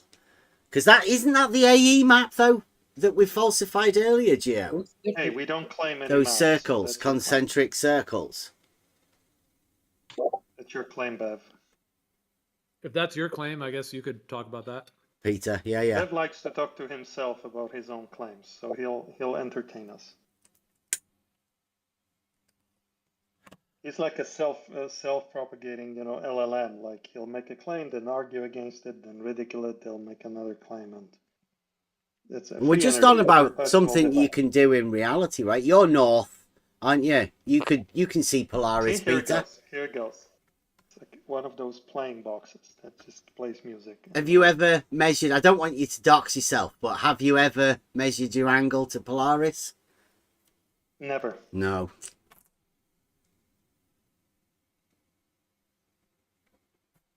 We should get more people to do that, right? At least people would say, I've definitely done that. Yeah, I mean, you can do that. You can go outside. You could start a successful OnlyFans where you measure the angle to the Polaris. We're going to call it, Peter, 69ing the real globe. How about that? That's catchy, isn't it? Who doesn't want a 69 on the real globe? I mean, why are you using the wrong unit? The nautical mile was specifically designed not on land, Peter. Division. We don't often use nautical miles on land. In fact, I've never used nautical miles on land. That's it. Does sound ridiculous, right? Every time your ass lands at an airport, the person who landed you used nautical miles on land. Yeah, but what we're on about doing here, Peter, is like you can tell Peter he might actually have turned into a flat earther, right? Because he's actually asking us to use nautical miles on land. Can you imagine that? And claims the guy that landed miles. Yeah, and then claimed that the guy that landed the plane used nautical miles on land. No, they use nautical miles in the air. Yeah. Not on land. They don't care about the speed on land. Yeah. Yeah, he does have a Twitter, what's it called? Flat Earth Physics Club. It's called. That's Peter on X. So if you do want to join in with Peter and his Flat Earth Physics Club, he wants you to use he might ask you to use nautical miles on the land. But, because we're just trying to measure. That's all we're trying to do. Is trying to measure an angle. And then, I saw B-Ball add a picture. And his, there was a theodolite app. I don't think it's available anymore. But it had 0.3, right, as an angle. And I thought that's pretty accurate, right? If you can start measuring an angle to a point something, then you can be pretty sure that you're going to get, to a degree, can't you? If you've got at least a 1/10 of accuracy in it. So I'm hoping I might be able to narrow in on a theodolite app for your mobile phone that can measure an angle to Polaris. And then it'll be achievable for everyone. Get everyone together. See how many people we can get to 69 the real globe. Practical tests for everyone. Could even see if Dave Weiss wants to get the blue dots in on it. Right? This is for everyone. Doesn't matter whether you imagine you live on a dogmatic globe, the real globe, flat earth. Doesn't really matter. Everyone can come together. This is something that everyone can do. Doesn't matter what model you imagine you live on. This is something we can all do together. That's what we should be doing. That's what we should be aiming for. On the land, you measuring an angle, and then you traveling 69 miles, right? When you take off in your Ryanair, and I'm not taking off. I haven't got a plane. I would be driving in my car from location to location. Right? He's using nautical miles. I'll say it again, Peter. I've never used nautical miles on land at all. My car doesn't even have a thing on it. Oh my goodness. Just has miles and kilometers. It doesn't have nautical miles at all. What a horrible car. I Was it know. designed to look at Polaris?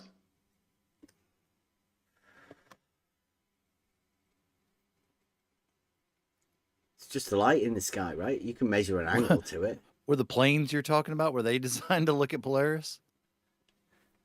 Yes. Actually, older airliners were. They had a little viewing thing on the roof that they would put a Exactly. aeronautical. Jake, They are would. Jake, are you being serious or? Yeah, I'm He serious. is being serious. Yeah, they were out. They would use an Like a periscope. Stop spazzing. World War II era bombers had navigational cupolas, so you could look at the stars. Where are we going? Don't know. Check where Polaris is. What? So are you saying that that is a viable thing for you measuring an angle to Polaris and getting a latitude? Is that something that we're back to? Yeah, everybody knows that, right? Yeah. No flat earther argues against that. We embrace that. Is that the AE map? Observably true. Yeah, they would use an Peter. aeronautical Nothing to do with the map. sextant. Is that the They would AE use an map? That aeronautical Peter? sextant they'd use an aeronautical sextant that would reference the gravity vector to measure the angle to Polaris. Yeah, the bubble sextant, yes. The reason why you don't use that on a boat is because a boat is on fucking rough water. It's bouncing around all over the place. That's why you get a more accurate reading going off the fixed horizon as opposed to trying to. Right, but the moment the land you plant your sextant feet on the beach, then you don't have to do any of that nonsense, right?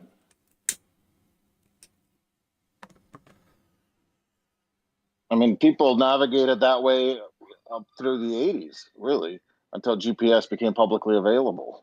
And Somebody was radio telling me, too, right? Peter, and I think it was in your group on Twitter.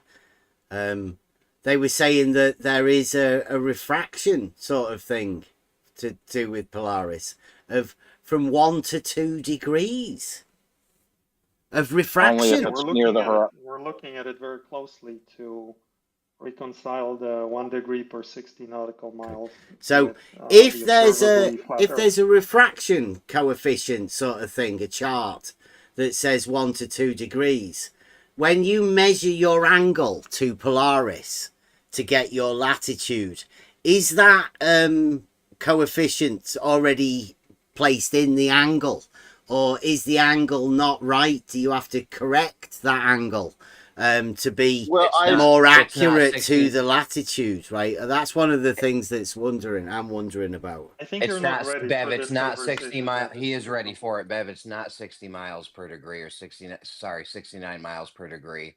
Because like they just said, once you get towards the horizon, there's refraction, which is going to make it more or less than 69 miles per degree. You can't go measuring angles to low altitude sort of things, can you?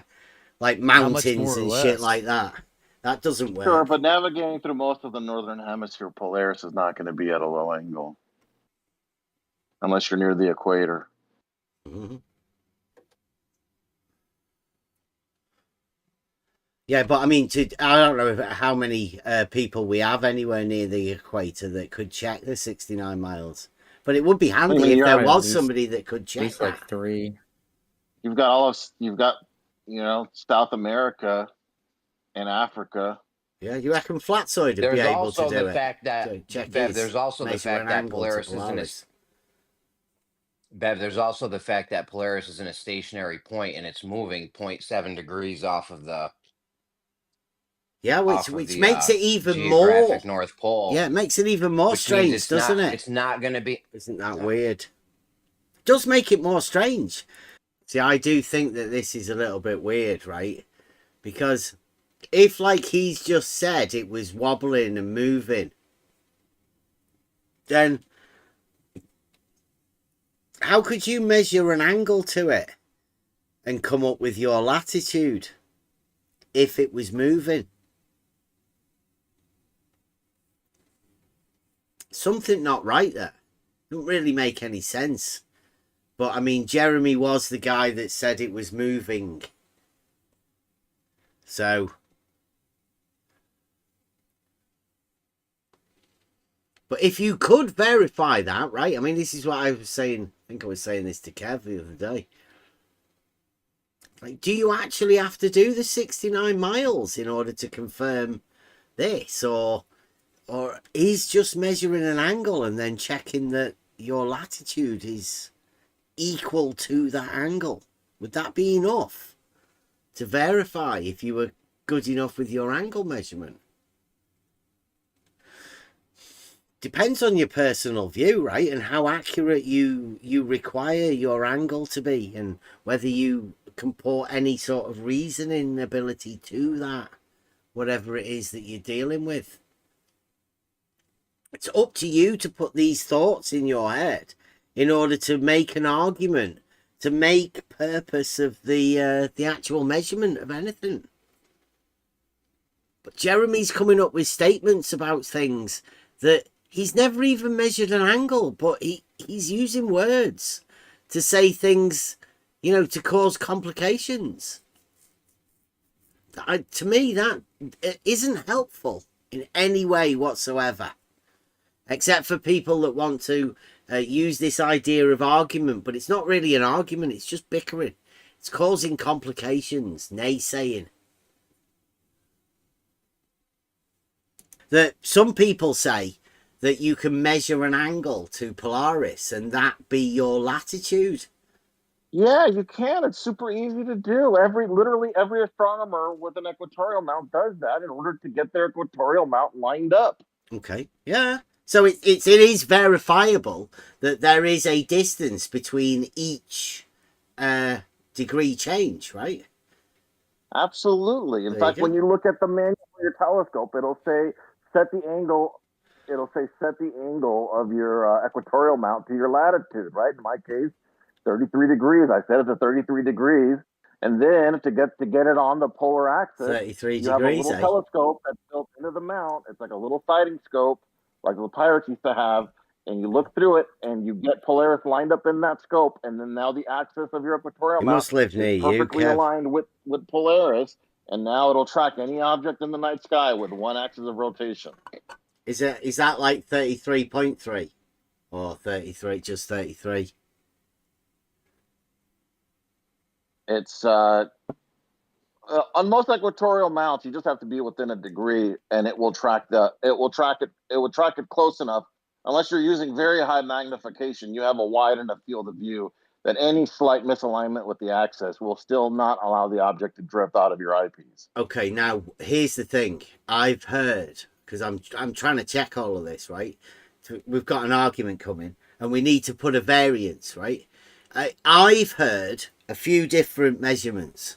There is 69.035 miles, and I've also heard 69.14 miles.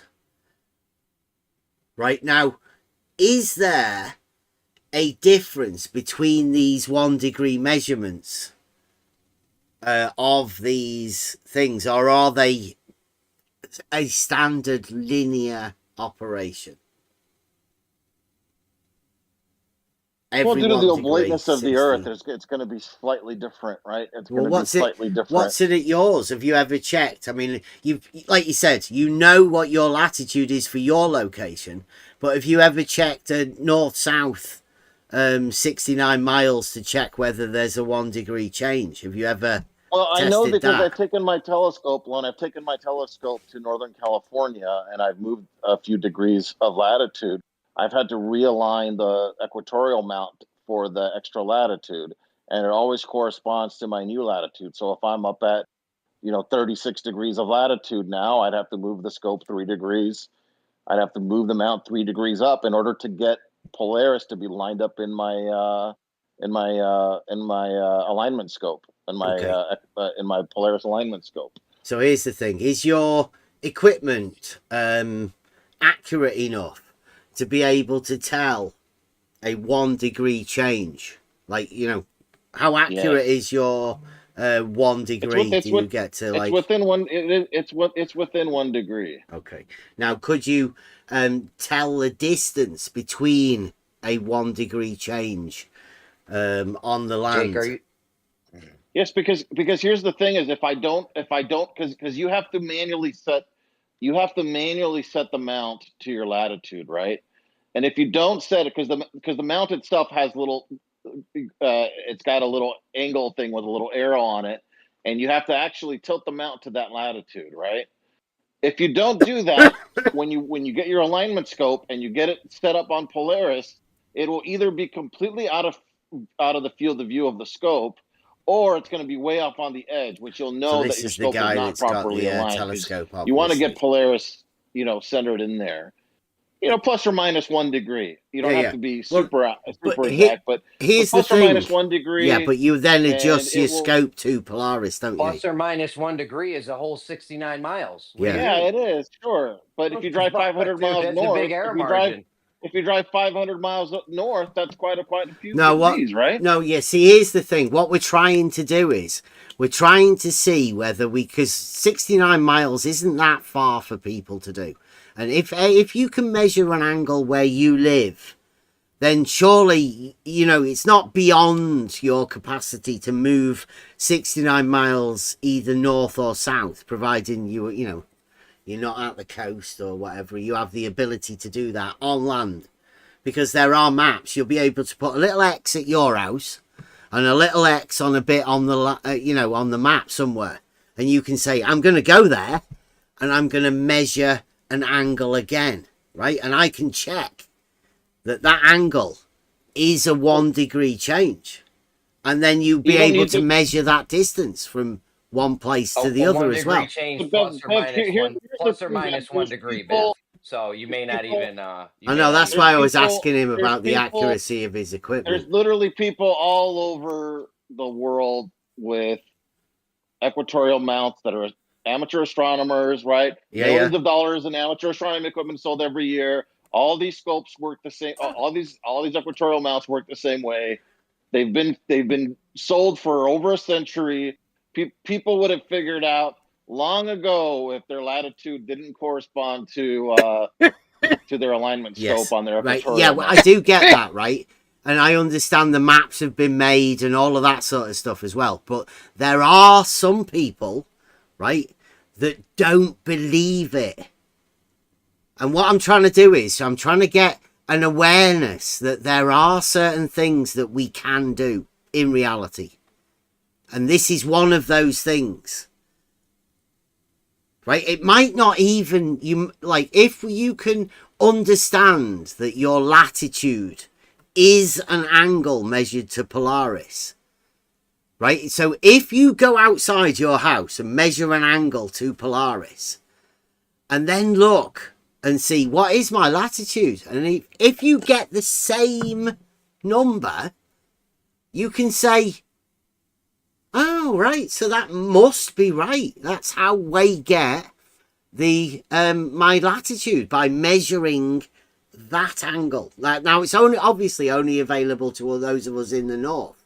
But if you've never done it, you don't know that's what happens, right? You might find out that you measure an angle and it's off by 2 degrees.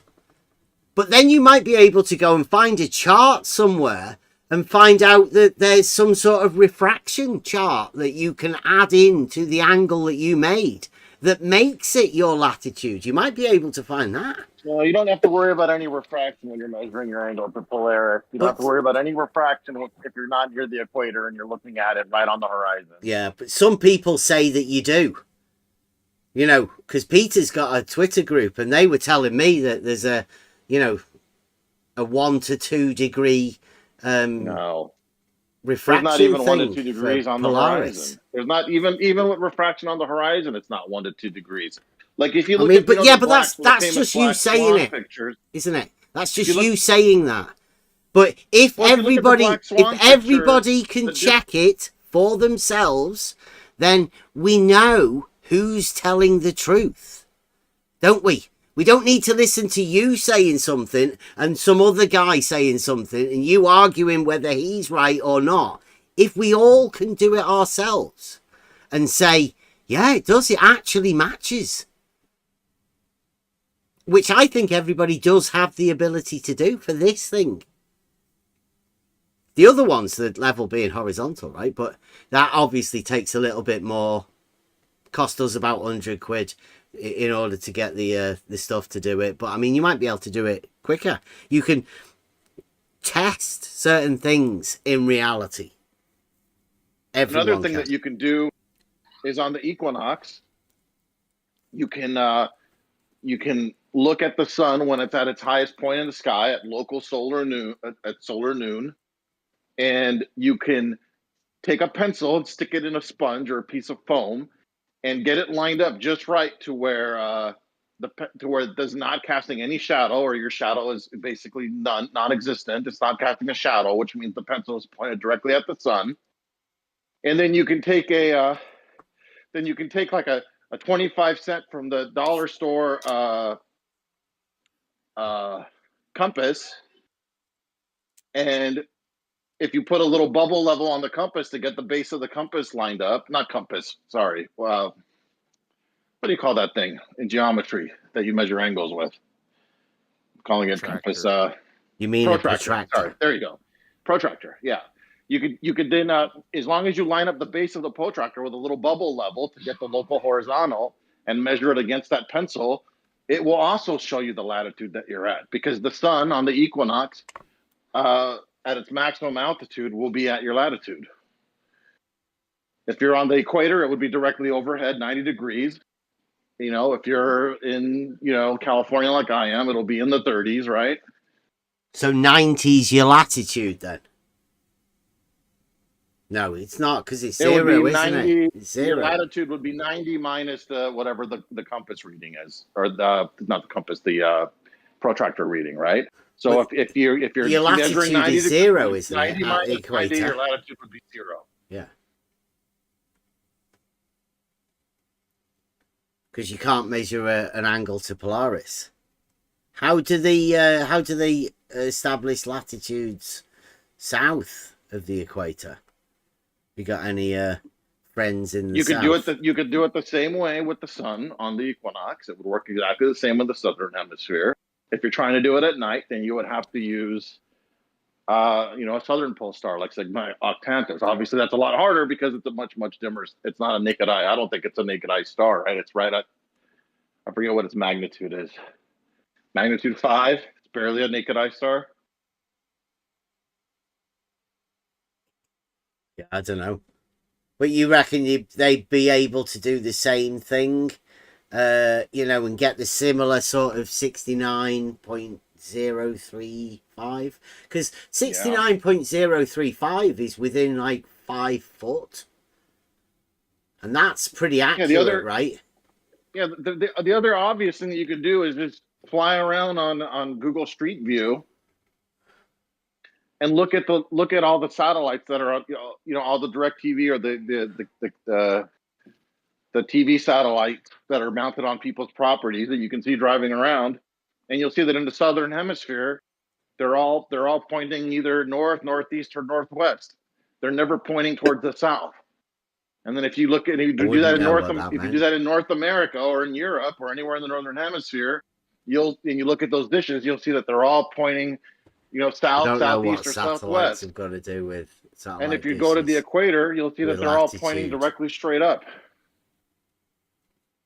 Or they're going to be pointing at an angle east or west, directly east or west, but it won't be northeast and it won't be southeast. It would be either directly up if they're directly, or it'll be east or west, towards the east or the west to some degree.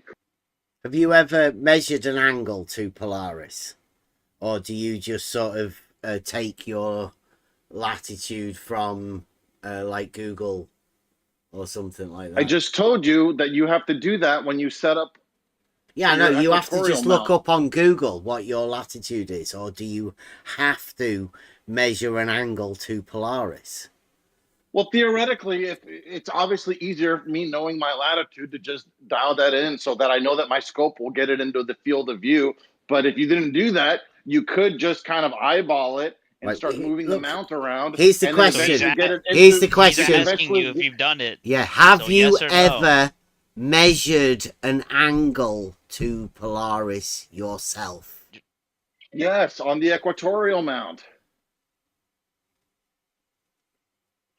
on the equatorial mount. You yes. looked up your latitude and you dialed that into your equatorial mount, and Yes, you think I'll tell that you is something else I've measuring done. an angle to Polaris. Well, I'll tell you something else that I've done. I also have a Can I just Dobsonian confirm mount that? telescope. I mean, it sounds weird. Yes, and I also have it. Listen, Bev. I have a Dobsonian mount telescope, right? That's the one where the telescope goes into a base that rotates on 2 axes, right? And I use an angle finder, a digital DRO. Do you know what that is? An angle finder? Mm-hmm. It's a solid state circuit that measures angles based on the gravitational vector, right? It's used throughout construction and machining, and it's used in all kinds of things. A digital DRO. You know what that is, Bev, right? No. But I don't really care. I know how to measure an angle to Polaris, right? Yeah, it's a digital angle finder. Because I have actually measured an angle to Polaris, but it was only with this shitty little sextant that I have. Not very accurate at all. Yes, Did you get your latitude? Yes, and then you can it sticks. It's got a magnetic base, and it sticks onto the side of the tube of the telescope, which means that it's aligned with the axis of view of the telescope. And then when you look at Polaris through the telescope, you can look at that DRO, and it will show you the precise elevation altitude, and it is precisely your latitude, right? Okay, so that's a confirmation from you. Thank fuck for that. That the angle to Polaris does purport to the latitude that you are given through Google or whatever for your location. Yes, like I said, amateur astronomers have been doing this for well over a century. Brilliant. So every night, millions of people throughout the world. So it is possible for us to measure angles to Polaris, everyone. You could do it. Okay. Now you could do it with what a do you reckon about protractor, a straw, and a string with a weight on it. You could measure the angle of Polaris. Yeah, but that wouldn't wouldn't be very accurate, would it? But I mean, I think you'd be surprised. You could do it. You'd be within 5 degrees easily. But that's no good. That's no good. We're after a 1 degree change, so our accuracy has to be to the degree, pretty precisely, in order for us to measure a 1 degree change, because that's what we're after. If 1 degree represents 69 nautical or 69 yes, that's what we're after. We're after checking that distance and the degree. That's a big difference. You should have it within arc minutes. You could probably get it within 1 degree if you had a slightly bigger one, like a drafter's protractor, a bigger one that's maybe 25 or 30 centimeters wide. Yeah, I wouldn't worry about what tool people have, right? Because there are people who do have money that will have some of the best equipment ever, right? Some really high grade sextants could do it. If anybody's got a theodolite, they'd be even better. But I mean, trudging a theodolite around that's worth about £10,000 costs a bit. Not open to everyone, but some people could do it. Right, that's what we're pointing out here, is that it's no good for anybody in any of these rooms to say you haven't done it, right? Because like I might have done it already. I might have done it, right, and confirmed it. But what difference would that make? The point about this is one of the things that you can do to verify for yourself. There's no need for you to ask other people whether they've done it or not. You have the ability to confirm this. Not only do you have the ability to confirm the 69 miles, but it's that simple that all you need to do is look at Polaris and measure an angle that you can do with a protractor or whatever, right? There's theodolite apps on mobile phones now that you can use just to measure an angle. That's all you're after doing. And you can check whether it confirms that that angle does comport to your latitude.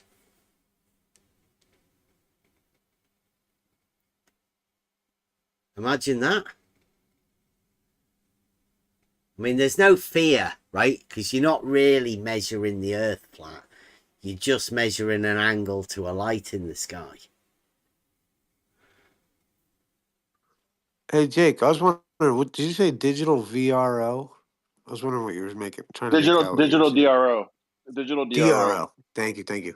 I can post a link if you want. Just Google digital DRO. You're good. Yep, DRO. I was looking up VRO. I was like, what the fuck? And it's a cryptocurrency shit. I was like, what the? DRO, gotcha. I found the tools, but Oh I was yeah, wondering what you were saying. Euro. I've actually heard of that before. I actually trade that crypto. This was getting late at night. You guys ever traded VRO? About this time. So Jake, can I ask, what did you study at university? Oh, I was a operations management major. I was in the basically studied like quality control, manufacturing processes, process control, quality control, things like that. Estimating production schedules.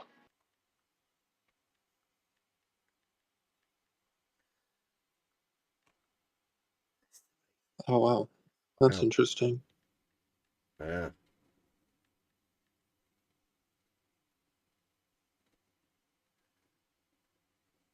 I mean, yeah, like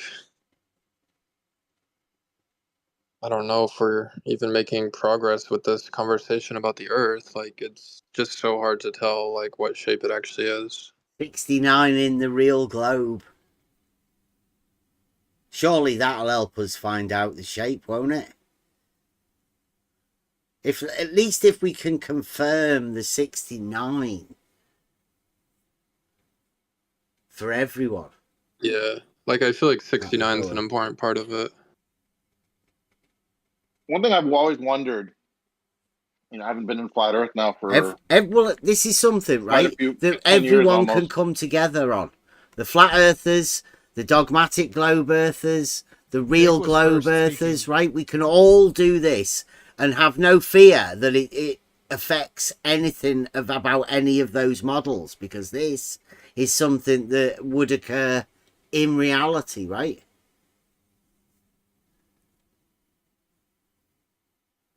One of the things that I've confirmed that 69, right? Hold on 1 second. 1 second. Jake was in the middle of saying, or he's going to say something. I was just going to say, I've always wondered why flat earthers, because if I was a flat earther, this would be like an absolute obsession for me. But it doesn't seem like flat earthers really ever cared too much. But I would be obsessed with knowing what happens if I were to theoretically be able to keep digging.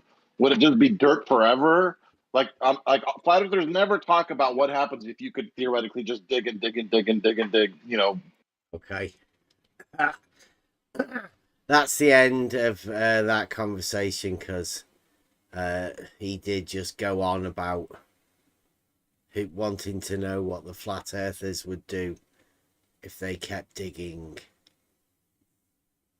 Went on for quite a while, and then I got tired and I had to go to bed, so I stopped recording. Right, so here's the point. We're gonna establish this as a question that you can ask people. Now, I'd suggest you find some sort of way just to measure an angle to Polaris. I mean, science, just to confirm that angle does comport to your latitude. You're not even curious. I would be. I mean, I am curious, but perhaps I already know. But let's pretend I don't. Doesn't really matter whether I do or I don't. I can still do this sort of stuff. Like I said, if it happens in reality, then, I mean, it's got to go on your globe, right? Or on your model, whichever model you want to have. I would suggest that, flat earthers seem to have a problem with it. So there may be underlying reasons why somebody may be a little bit allergic to doing this thing that you can do in reality.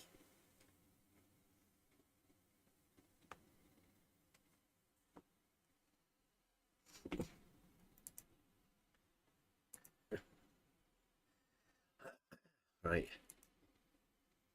We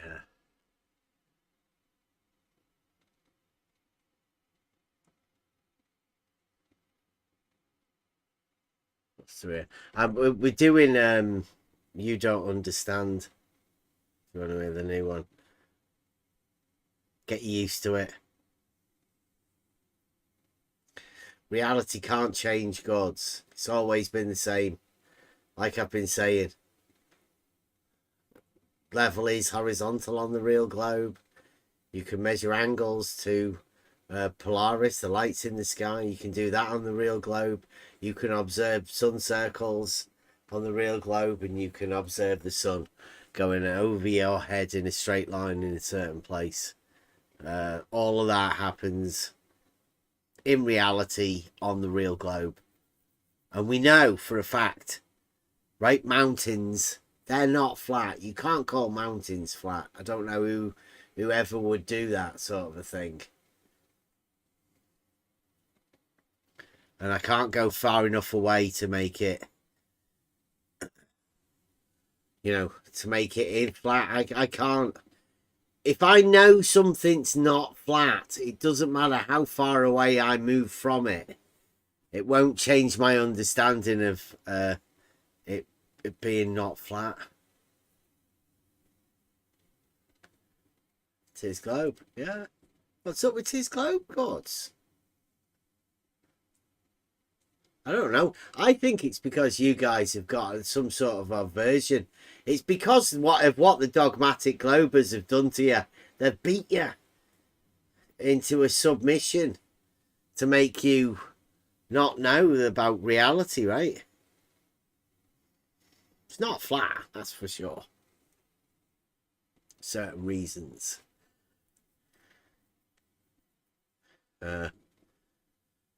Thanks for watching. It's the weekend at UFC. I think it's a big UFC this weekend.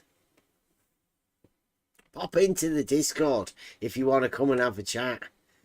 Or let us know somewhere and I'll come over and we'll have a chat over there. Maybe Twitter or something. I want to try and learn how the Twitter thing works. So, okay.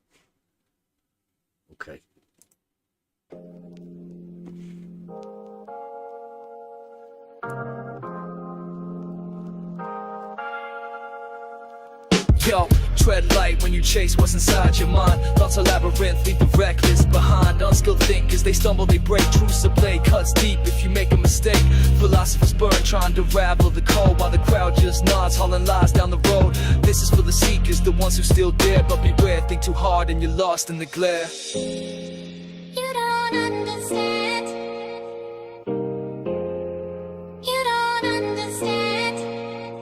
It's not my problem if you don't wanna learn. You're just on your own. Yo, started young, wide-eyed, chasing dreams in the haze. World was a puzzle, trying to navigate the maze. Voices in my ear, kid, you don't get the plan. But they never dropped the map, just a wave of their hand. Years stacked up like bricks in a wall. Learn to stand tall, even when I'd fall. Socrates whispered, know thyself, that's the key. So I dug through my soul, found the truth, set me free. Down walking past, they never dared to tread. Built my own light when their lanterns went dead. They point and they preach, but their words fall flat. I'm beyond their noise, yo, I'm cool where I'm at. See, time's a teacher, but it don't hold your hand. Life's a canvas, paint it bold if you can. They'll say you're lost, but never show you the way. So you carve your own road, let them fade in the gray. Decades down, got scars and a grin. Each marks a story where I lost or I win. Nietzsche in my mind, what don't kill makes you grow. Turn pain into power, let the universe know. From city blocks to stars, I've been expanding my view. While they're stuck in their box, scared to try something new. They scream, you don't get it, but I'm laughing inside. Cause the vision's so small, they're just along for the ride. I'm a student of life, every lesson's a gem. While they're dodging the truth, pointing fingers at them. So I rise, keep it moving with my heart as my guide. If they don't understand, that's the weight, not my vibe. You don't understand. You don't understand. It's not my problem if you don't wanna learn. You're just on your own. She stared in the void till the void stared back. Mind cracked under truth, left his soul out of whack. He chased the real, fought the lies that were fed, but the world kept spinning, left his genius for dead. Now it's 2025, logic's lost in the fray. Unthinkers talk loud, got nothing to say. They swallow the scripts, call it wisdom is trash. Posting hot takes online, burning truth into ash. Can't try to map where the mind meets the stars, but these fools just nod, trapped in digital bars. They don't see the mad, cause they never ask why. While I'm dodging the noise, keep my gaze to the sky. Philosophers bled for the truths they don't fold. Went mad in the search, left the stories untold, but the crowd just scrolls, never questions a feed. Call it nonsense, the gospel planting weeds for the seed. Schopenhauer saw life as a wheel full of pain, drowned in his thoughts till his heart went insane. He carved out a path where the shadows would creep, while the unthinking march fast asleep in the deep. 2025, man, the rhetoric's weak. No logic in sight, just the chatter they speak. Their friends clap along to the nonsense they talk. Facts twisted to fit what the algorithm's born. I'm out here reflecting like Plato's old cave, seeing shadows for truth, what the masses all crave. They don't understand and they never might learn, so I blaze my own trail, let their bridges all burn. You don't understand. You don't understand. It's not my problem if you don't want to learn. You're just on your own. The word was the spark, logos carved out the light. Truth held the world when the ancients took flight. Wittgenstein saw language builds what we know, but twist up the words and the truth starts to go.